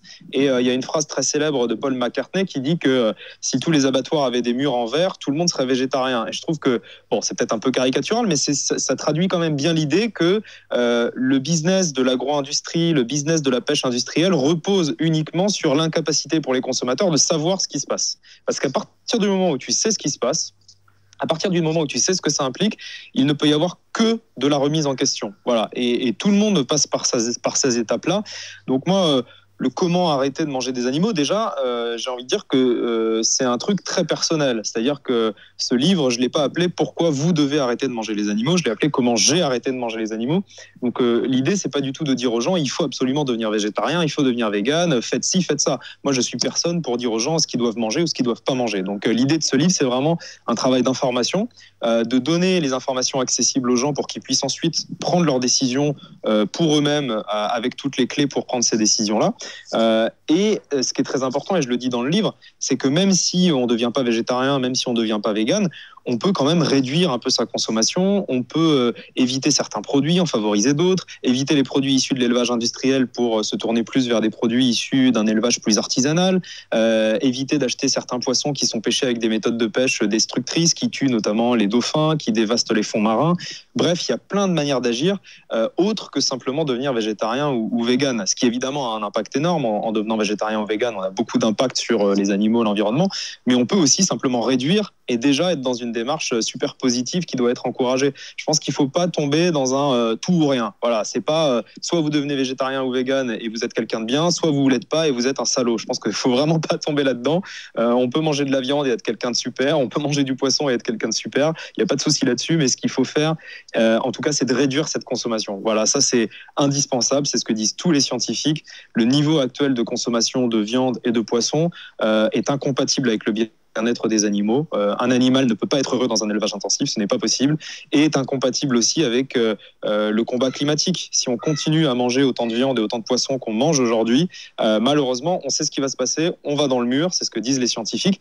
Et d'ailleurs, même l'ONU, qui est quand même pas une organisation animaliste, obscure, qui n'est pas une association, l'ONU, l'Organisation des Nations Unies, indique que réduire sa consommation de viande et de poisson est une étape indispensable pour réussir à répondre aux enjeux actuels. Alors, tu parles de nuances un petit peu là, et tu dis justement qu'il y a d'autres moyens, à part devenir végétarien ou vegan, pour réduire son impact. Dans ton bouquin, quand même, notamment quand tu parles de la question écologique, tu es assez vindicatif, il y a beaucoup de chiffres, tu es assez accablant envers l'élevage industriel et la pêche industrielle.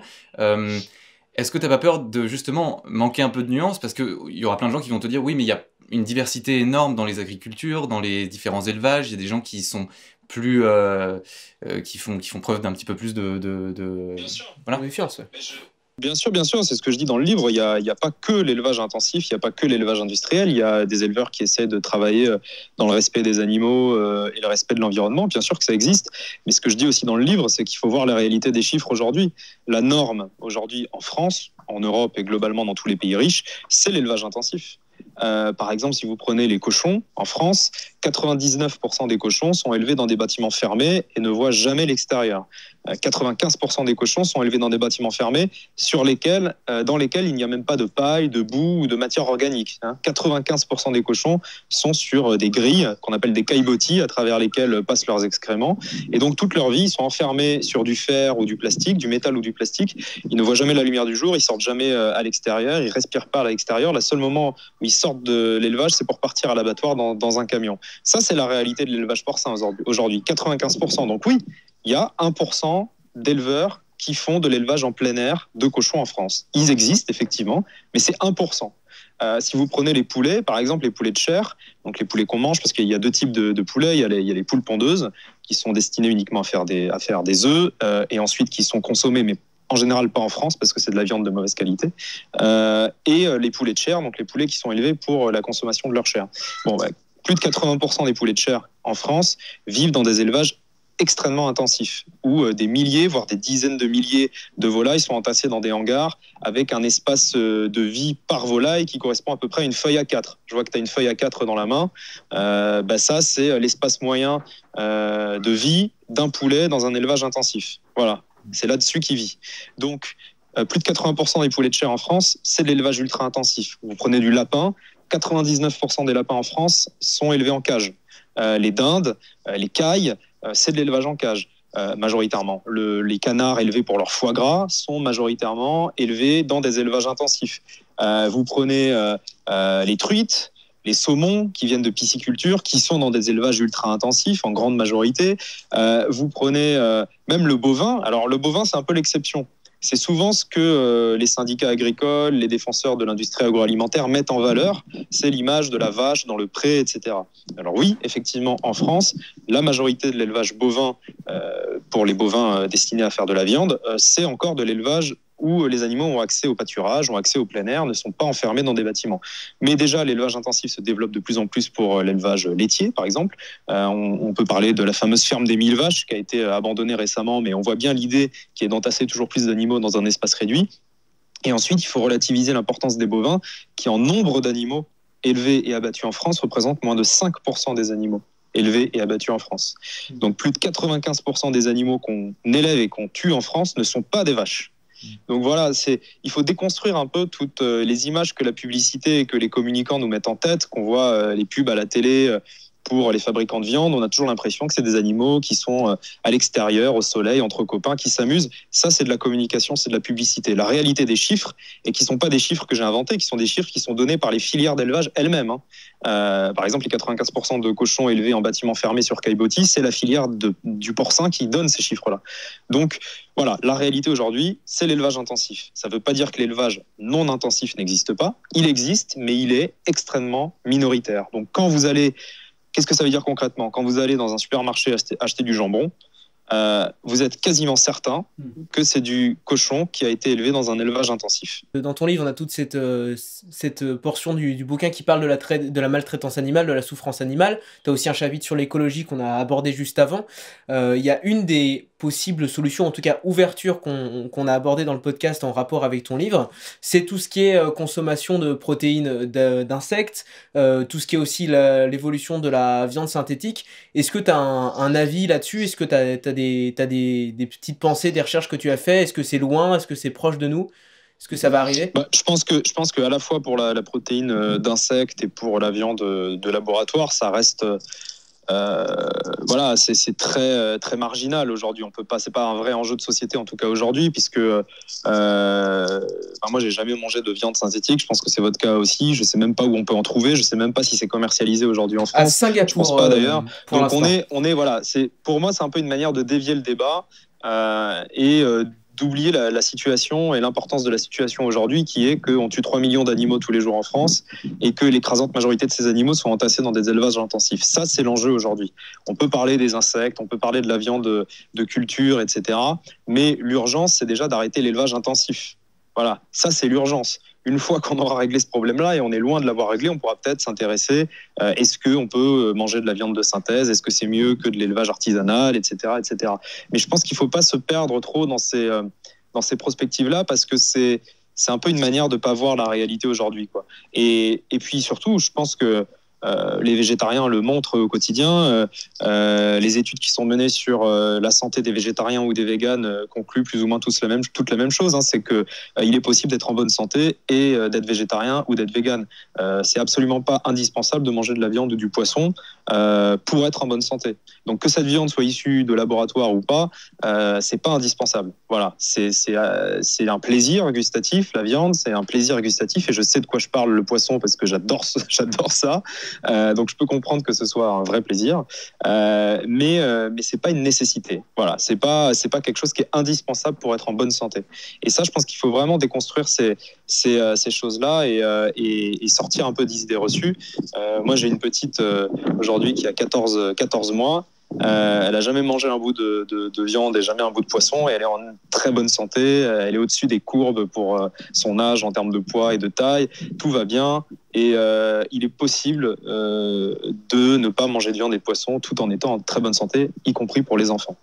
Tu parles de maltraitance animale. Il y a un sondage récent qui montre, c'est un sondage IFOP, que 70% des Français considèrent que les politiques ne défendent pas assez bien les animaux. Et dans le même temps, fin janvier, l'Assemblée nationale examinait un projet de loi sur la maltraitance animale, mais cela ne concernait que les animaux de compagnie. Ma question, c'est pourquoi cette défense des animaux que les Français semblent prendre à cœur ne s'applique pas aux animaux d'élevage, selon toi? Ça vient d'où? Parce qu'il y a de gros lobbies derrière, que ce soit sur les questions de chasse ou d'élevage, il y a des lobbies, des groupes très organisés qui font pression sur les politiques pour que rien ne bouge sur ces sujets-là. Il n'y a pas de lobbies qui font pression pour pouvoir maltraiter des chats ou des chiens. Voilà, ça n'existe pas parce qu'il n'y a aucun intérêt économique à le faire, parce que les Français sont très attachés à leurs animaux de compagnie. En revanche, il y a beaucoup d'intérêts économiques derrière l'élevage, beaucoup d'intérêts politiques, même économiques parfois derrière la chasse, notamment certains modes de chasse. Je pense à la chasse à courre, qui est très prisée par une catégorie très élevée de la société française et qui sont des gens qui ont accès aux politiques, qui ont accès aux décideurs parce qu'ils sont dans les mêmes cercles que eux et donc ils arrivent à défendre leurs pratiques.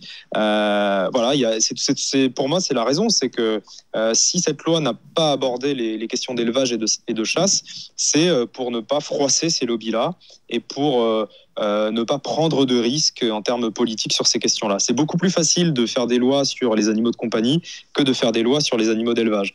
Pourtant, entre un chien et un cochon, d'un point de vue purement scientifique, biologique, en termes d'intelligence, en termes d'émotion, de caractère, il y a très peu de différence. Un cochon est au moins aussi intelligent qu'un chien. Un cochon est au moins aussi capable qu'un chien de ressentir de l'empathie, de la tristesse, une certaine forme de deuil même. Voilà, ce sont des animaux qui sont très proches et qui sont très proches de nous, que ce soit le chien ou le cochon. Donc il n'y a pas vraiment de raison éthique, philosophique, de différencier un chien d'un cochon. Voilà, c'est une raison économique. C'est-à-dire que l'exploitation du cochon rapporte des centaines de millions d'euros à l'industrie agroalimentaire. Et c'est des gens qui sont prêts à beaucoup de choses pour défendre leur business. Et alors, qu'est-ce qui se passe dans notre cerveau quand on n'arrive pas forcément à assimiler de la maltraitance envers un cochon et de la maltraitance envers un chien? Pourquoi c'est si difficile de faire ce distinguo-là? Est-ce que c'est culturel? Est-ce que c'est quelque chose... Parce que la maltraitance sur les cochons, on la voit pas, tout simplement. La maltraitance sur les cochons, elle est cachée puisqu'elle a lieu derrière des bâtiments d'élevage intensif. Alors, les défenseurs de l'élevage intensif vont vous dire mais les cochons sont pas maltraités, on les frappe pas. Peut-être que les cochons sont pas frappés, certainement même s'il doit y avoir des exceptions. Mais l'élevage intensif en lui-même est une maltraitance. Quand vous enfermez une truie dans une cage où elle peut même pas bouger, même pas se retourner, où elle peut pas s'occuper de ses petits, c'est une maltraitance. Quand vous enfermez des dizaines de cochons dans un enclos sans accès à aucune matière organique, sans accès à l'extérieur toute leur vie, c'est une maltraitance. Quand vous castrez les porcelets sans anesthésie, c'est une maltraitance. Quand vous coupez la queue de manière systématique des porcelets, c'est une maltraitance. L'élevage intensif est une maltraitance. Sauf qu'on ne la voit pas. On ne la voit pas. Tous les jours, quand vous vous baladez dans la rue, quand vous êtes avec vos potes, personne ne voit la maltraitance dont sont victimes ces cochons. Si un cochon était au milieu d'un parc public, enfermé dans une cage minuscule, castré sans anesthésie, la queue coupée, exposé devant tout le monde trouverait ça scandaleux, tout le monde trouverait ça dégueulasse, et il y aurait plein de monde qui essaierait de libérer ce cochon, qui ferait des pétitions pour que ce cochon soit laissé tranquille, pour qu'on arrête de l'enfermer dans cette cage minuscule. Voilà, sauf qu'on ne voit pas cette maltraitance. Elle a lieu dans les élevages intensifs. Donc pour moi, c'est ça la différence. C'est pour ça que les gens s'indignent moins de la maltraitance qui vise les animaux d'élevage, parce qu'ils n'en sont pas témoins, et c'est normal, et on peut les comprendre. Et moi, je jette pas la pierre aux gens qui se mobilisent pas pour les cochons, parce que moi, il y a encore 5 ans, ça m'était complètement égal, et je m'étais même jamais posé la question. Et quand je mangeais du saucisson ou du jambon, je pensais simplement à mon plaisir, je me disais que c'était trop bon et que j'en voulais encore, et je pensais pas du tout à ce qu'il y avait derrière. Donc, il faut surtout pas culpabiliser les gens. Il faut les informer, leur montrer ce qui se passe, et une fois qu'on sait, on peut plus vraiment accepter de continuer comme si de rien n'était. Voilà. Donc, c'est aussi la responsabilité des politiques, c'est aussi la responsabilité des industriels qui ont poussé les éleveurs à produire toujours plus pour toujours moins cher, parce que les éleveurs sont aussi des victimes de ce système-là. On le sait, il y a un taux de suicide record parmi les agriculteurs, notamment parmi les éleveurs, parce qu'ils sont souvent surendettés, parce que malgré le fait qu'ils produisent toujours plus d'animaux à des coûts toujours moins élevés, ils n'arrivent pas à augmenter pour autant leurs revenus. Donc les seuls qui profitent de ce système de l'élevage intensif, c'est l'agro-industrie. C'est eux qui se font de l'argent dessus. Et les éleveurs, ils sont poussés dans ce système-là et ils se retrouvent piégés. Donc, je pense que c'est la responsabilité des politiques de dire ça suffit, on accompagne les éleveurs qui sont bloqués dans ce système-là pour les aider à sortir de ce mode de production en leur donnant des subventions, en les accompagnant dans une reconversion, en leur permettant d'aller vers un mode d'élevage plus responsable, plus éthique. Tu cites énormément de chiffres dans ton livre, c'est d'ailleurs très très dense en informations. S'il y en avait un seul aujourd'hui qui te paraîtrait hyper important et révélateur du combat que tu essaies de mener, ça serait lequel ? Je pense qu'il y a un chiffre qui est révélateur de la démesure dans laquelle on est aujourd'hui, qui est révélateur aussi de la manière dont on considère des animaux comme des objets. C'est 3 millions d'animaux abattus chaque jour en France. Voilà, 3 millions d'animaux terrestres seulement. Parce que si on prend en compte les poissons, c'est beaucoup plus. Donc voilà, ce chiffre, pour moi, il dit tout. C'est énorme, c'est tellement énorme, c'est difficile de s'en rendre compte. Mais on n'a pas besoin de tuer 3 millions d'animaux par jour en France pour se nourrir. Voilà, ce discours, c'est faux. Ça peut être un plaisir, ça peut être parce qu'on aime bien manger de la viande, et c'est un argument. Il ne faut pas rejeter cet argument en disant ça vaut pas, ça vaut.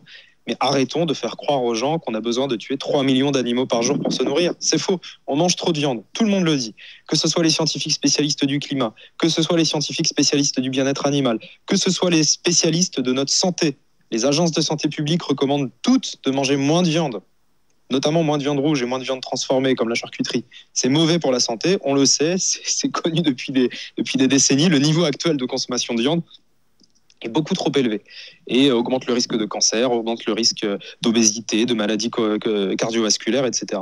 Donc voilà, moi mon discours, c'est vraiment pas de dire à tout le monde devenez végétarien. C'est pas ça que je dis, vraiment pas. Chacun fait ce qu'il veut, chacun décide pour soi quel régime alimentaire il a envie d'adopter. En revanche, le niveau actuel de consommation n'est pas tenable. Il n'est pas tenable pour nous, il n'est pas tenable pour l'environnement, il n'est pas tenable pour la biodiversité et il est évidemment pas tenable pour les animaux qu'on exploite et qu'on fait souffrir. Et alors, toi, justement, sur ce mode de vie et ce régime alimentaire, tu voyages beaucoup. Il y a la semaine dernière, tu nous disais que tu étais au Kenya, au Mexique avant. L'un des gros arguments pour ce régime qu'on a tous à manger de la viande et tout ça, c'est que c'est quand même pratique, entre guillemets. Comment est-ce que tu vois les régimes alimentaires à travers le monde ? Est-ce que tu as rencontré des gens dans des pays peut-être qui mangent très peu de viande culturellement ? Et comment toi, tu gères pendant tes voyages ton régime alimentaire ? Je pense que... Alors moi, j'ai pas du tout de mal à être végétarien, quels que soient les pays où je vais. Il y a toujours des plats végétariens, en fait. Dans toutes les cultures, on trouve des plats sans viande et sans poisson, pour une raison très simple, c'est que pendant très longtemps, la grande majorité des gens n'avaient pas les moyens de manger de la viande et du poisson, qui étaient des plats pour les gens les plus aisés, notamment la viande. Et donc, dans la plupart des cultures culinaires à travers le monde, il y a des plats végétariens, des plats très bons végétariens, qui sont même très souvent au centre de la gastronomie, et qui font qu'on n'a aucune difficulté à manger végétarien. Vegan, c'est un peu plus compliqué. Alors, je ne suis pas vegan, donc je peux difficilement m'exprimer sur la question, mais je pense que vegan, effectivement, dans certains pays, c'est plus compliqué. Mais après, ce qui est vraiment important pour moi, c'est de ne pas mettre tous les peuples et tous les pays dans le même panier. Il y a, par exemple, des villages de pêcheurs à Madagascar, des villages de pêcheurs dans certains pays relativement pauvres, qui font ce qu'on appelle de la pêche de subsistance, c'est-à-dire qu'ils vont pêcher pour manger le poisson qu'ils pêchent. Ils vont pêcher pour donner ce poisson à leur famille, à leur communauté, mais pas pour le vendre. Et ça, c'est vraiment quelque chose de très différent. C'est-à-dire qu'il faut vraiment différencier la pêche de subsistance et la pêche commerciale. Quand il s'agit d'aller chasser pour se nourrir, parce que c'est la seule nourriture disponible et que si on ne va pas chasser, on meurt de faim. Quand il s'agit d'aller pêcher pour se nourrir, parce que sinon, on meurt de faim. Évidemment, ce n'est pas contestable. Et personne ne peut contester ça. Ça fait partie de la nature, d'une forme de chaîne alimentaire où, à un moment, on a besoin de se nourrir, donc on va prélever des ressources qui nous permettent de nous nourrir. Mais nous, dans les pays occidentaux, en France notamment, on n'est pas du tout dans cette situation-là. On n'a pas besoin de pêcher pour se nourrir, on n'a pas besoin de chasser pour se nourrir. On a accès à tout un type de nourriture qui nous permettent de choisir de manger ou pas de la viande et du poisson. Et d'ailleurs, quand on regarde dans le règne animal, les autres espèces omnivores, parce qu'on est une espèce omnivore et on a souvent tendance à dire, omnivore, c'est il faut manger de tout. Non, c'est pas ça les espèces omnivores. Omnivore, c'est on peut manger de tout. On est une espèce qui s'adapte, qui est polyvalente, et on peut manger de la viande quand on en a besoin, quand on n'a pas autre chose, ou manger que des fruits, que des végétaux, etc. La plupart des espèces omnivores autres que l'être humain, comme les singes, les ours, les sangliers, par exemple, sont des espèces qui mangent très très très très peu de viande et de poisson, très peu d'autres animaux. Et d'ailleurs, quand ils en mangent, c'est souvent des insectes. Donc, la plupart des espèces omnivores sont la plupart du temps herbivores, en fait, végétariennes. La majorité de leur régime est constitué de végétaux. Et donc, il faut aussi qu'on revienne un peu à ce qu'on est, c'est-à-dire une espèce qui fait partie d'un grand écosystème, d'une chaîne qui, effectivement, par moment, par nécessité, peut manger de la viande et du poisson en chassant, en pêchant, mais qui n'est pas censé en faire la base de son alimentation et qui n'est pas censé en manger autant. En France, on mange 86 kilos de viande par an et par personne. C'est au-delà de tout ce que la nature, de tout ce qu'il y a de normal dans la nature. Voilà. Alors, il y a souvent des gens qui comparent, qui disent oui, mais le lion, tu vas pas lui interdire de manger des gazelles. Le lion est carnivore. Voilà. Il y a des espèces carnivores, c'est-à-dire qu'ils ne peuvent survivre que si elles mangent de la viande. Si un lion ne mange pas de viande, s'il se met à manger des pommes, il meurt.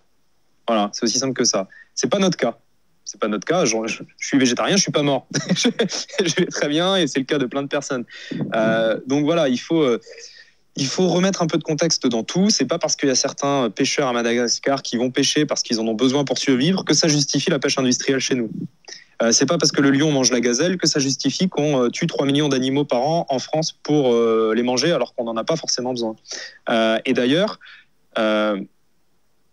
sur la question de la viande, l'industrie de la viande a nourri les pays riches. C'est ça la réalité. 86 kilos de viande par an et par personne en France. Dans un pays en Afrique, en moyenne, dans les pays en Afrique, c'est en moyenne 15 kilos par an et par personne. Donc, l'écrasante majorité de la viande produite par l'élevage industriel est consommée par des pays riches. Les pays pauvres n'ont pas accès à cette viande-là. Et ils en mangent beaucoup moins que nous. Par exemple, en Inde, il y a 30 à 35% de la population qui est végétarienne intégralement. C'est énorme. Et c'est pour des questions religieuses, etc. Mais ça prouve bien que c'est possible d'avoir des dizaines, des centaines de millions de personnes végétariennes. Donc voilà, le discours de l'industrie de la viande qui dit il faut bien nourrir la planète, c'est complètement faux. Au contraire, l'industrie de la viande monopolise à peu près 70% des terres agricoles mondiales aujourd'hui. 70% de l'espace agricole est monopolisé pour l'élevage, parce que c'est pas que les pâturages, hein, c'est aussi et surtout toute la nourriture, toutes les céréales qu'il faut faire pousser pour nourrir les animaux d'élevage. Par exemple, la quasi-totalité, en tout cas l'écrasante majorité du maïs cultivé en France, c'est pas du maïs doux destiné aux êtres humains, c'est pas le maïs qu'on mange nous, c'est du maïs qui est destiné à nourrir les animaux d'élevage. Et donc, si on mangeait moins de viande au niveau mondial, on pourrait réduire cette surface agricole et on pourrait surtout consacrer une partie de la surface agricole qui aujourd'hui est monopolisée par l'élevage à des cultures qui permettraient de nourrir directement des êtres humains et d'ailleurs de nourrir plus d'êtres humains. Parce que pour un hectare de culture, on produit beaucoup plus de protéines avec des plantes qu'un hectare de culture consacré à l'élevage. Voilà, c'est beaucoup plus rentable d'un point de vue calorique, c'est beaucoup plus rentable d'un point de vue agricole de produire des protéines avec des plantes plutôt qu'avec de la viande. Merci Hugo. Si tu as encore quelques minutes, on aimerait bien finir l'entretien par une ou deux petites questions un peu plus légères. Ouais. Ça fait combien de temps que tu es végétarien du coup ? Ça fait 5 ans à peu près. Ça fait 5 ans. Est-ce que tu peux nous raconter ton pire malaise en annonçant que tu es devenu végétarien ? Parce qu'on sait que parfois ça peut susciter des débats en famille, notamment avec les amis. Est-ce que tu te souviens d'une anecdote révélatrice ? Non, alors moi j'ai eu beaucoup de chance peut-être, mais des malaises, il n'y en a pas vraiment eu. Des incompréhensions peut-être ? Des incompréhensions, oui. Enfin, des gens qui, par exemple, pensent que végétarien, c'est juste la viande, ça ne concerne pas le poisson. Ça m'est arrivé assez souvent de commander, de dire dans un resto, apportez-moi juste un plat végétarien, peu importe lequel, et ils t'apportent du poisson. Bon voilà, t'as encore quelques incompréhensions comme ça, mais globalement, honnêtement, je trouve que c'est très bien accepté aujourd'hui. Vraiment, il n'y a aucun problème pour être végétarien dans tous les milieux, dans tous les endroits où je vais. Les gens sont très, très compréhensifs. Comprennent tout de suite et respectent votre choix. Vraiment, je dois dire que c'est vraiment simple aujourd'hui d'être végétarien. Je pense que c'était peut-être pas le cas il y a 10-15 ans, où les gens devaient être beaucoup plus moqués, etc. Alors ça existe toujours peut-être aujourd'hui, il y a toujours dans des familles des gens qui se moquent. Bon, comme on se moque un peu d'autres sujets dans les familles, quoi, comme d'autres thématiques d'engagement doivent être sujettes à la moquerie, mais globalement c'est quand même assez facile, vraiment. On parlait tout à l'heure un peu d'utopie avec ce truc de viande artificielle, ces choses-là. Et tu nous as dit aussi que tu aimais beaucoup tout ce qui était viande à vent, saucisson, poisson surtout. Si aujourd'hui tu pouvais te faire un petit plaisir qui ne n'avait pas d'impact sur des animaux parce que c'est artificiel et pas d'impact sur l'écologie. Imaginons un monde où là tu as un plat, tu peux te choisir un plat mais qui n'occasionne aucune souffrance animale, pas de rejet de CO2 dans l'atmosphère et qui a pas de conséquences et que personne le sait. Il faut qu'on rêve un petit peu là, on sort de 2020 Ouais. Ouais, bah écoute, non, je vois bien l'idée. Écoute, je pense que ça serait un ceviche de dorade. C'est bon ça, un ceviche de dorade. mais il faut quand même dire un truc, il faut quand même que je dise un truc, parce que moi j'adore la viande et le poisson. Mais j'ai découvert depuis que je suis végétarien une diversité de plats ultra bons, végétariens sans viande et sans poisson, dont j'avais même pas idée avant. C'est-à-dire que le fait de devenir végétarien, le fait d'arrêter la viande et le poisson, te pousse à découvrir des trucs que tu connaissais pas, à t'ouvrir à toute une forme de gastronomie qui était complètement en dehors de ton champ de vision. Et en fait, tu te rends compte de la richesse de la gastronomie végétarienne. Et moi, je prends encore plus de plaisir aujourd'hui à manger qu'avant. Alors, je dis pas que parfois, quand je sens les odeurs de barbecue l'été, j'ai pas envie de me faire une saucisse, hein, je dis pas ça. Mais dans la majorité des cas, en fait, je prends un plaisir dingue à manger et il se trouve que mes plats préférés aujourd'hui sont les plats préférés qui étaient déjà mes plats préférés avant. C'est juste qu'il n'y a plus de viande et de poisson dedans. Moi, je suis un grand fan de pad thaï, par exemple. Moi, j'adore le pad thaï. Je pourrais en bouffer tous les jours, matin, midi et soir. Tu me sers un pad thaï, mais n'importe quand, à n'importe quelle heure du jour et de la nuit, je le mange. Et en fait, le pad thaï traditionnel en Thaïlande, il y a du tofu dedans. Il n'y a pas de bout de porc ou de bout de bœuf comme ils mettent chez nous. Enfin, maintenant, il y en a parce qu'il y a des touristes, mais le vrai pad thaï, c'est pas un pad thaï avec de la viande. Donc en fait, il y a plein de plats comme ça que j'imaginais même pas sans viande et en fait qui sont au moins aussi bons sans viande et sans poisson. Voilà. Et on peut se faire plaisir, on peut adorer bouffer, on peut adorer les restos. Bon, en ce moment c'est un peu compliqué, mais bon, on peut adorer la bouffe et être végétarien. Et il y a un exemple qui est très symbolique là, qui a eu lieu il y a quelques semaines, puisqu'il y a la première chef végane qui a obtenu une étoile au Michelin. Voilà. C'est la première fois qu'un restaurant 100% vegan a été étoilé au Michelin, ce qui montre bien que gastronomie et végétarisme ou véganisme ne sont pas incompatibles. Ok, donc si on veut commencer à être vegan ou végétarien, on commence par un pad thaï, quoi.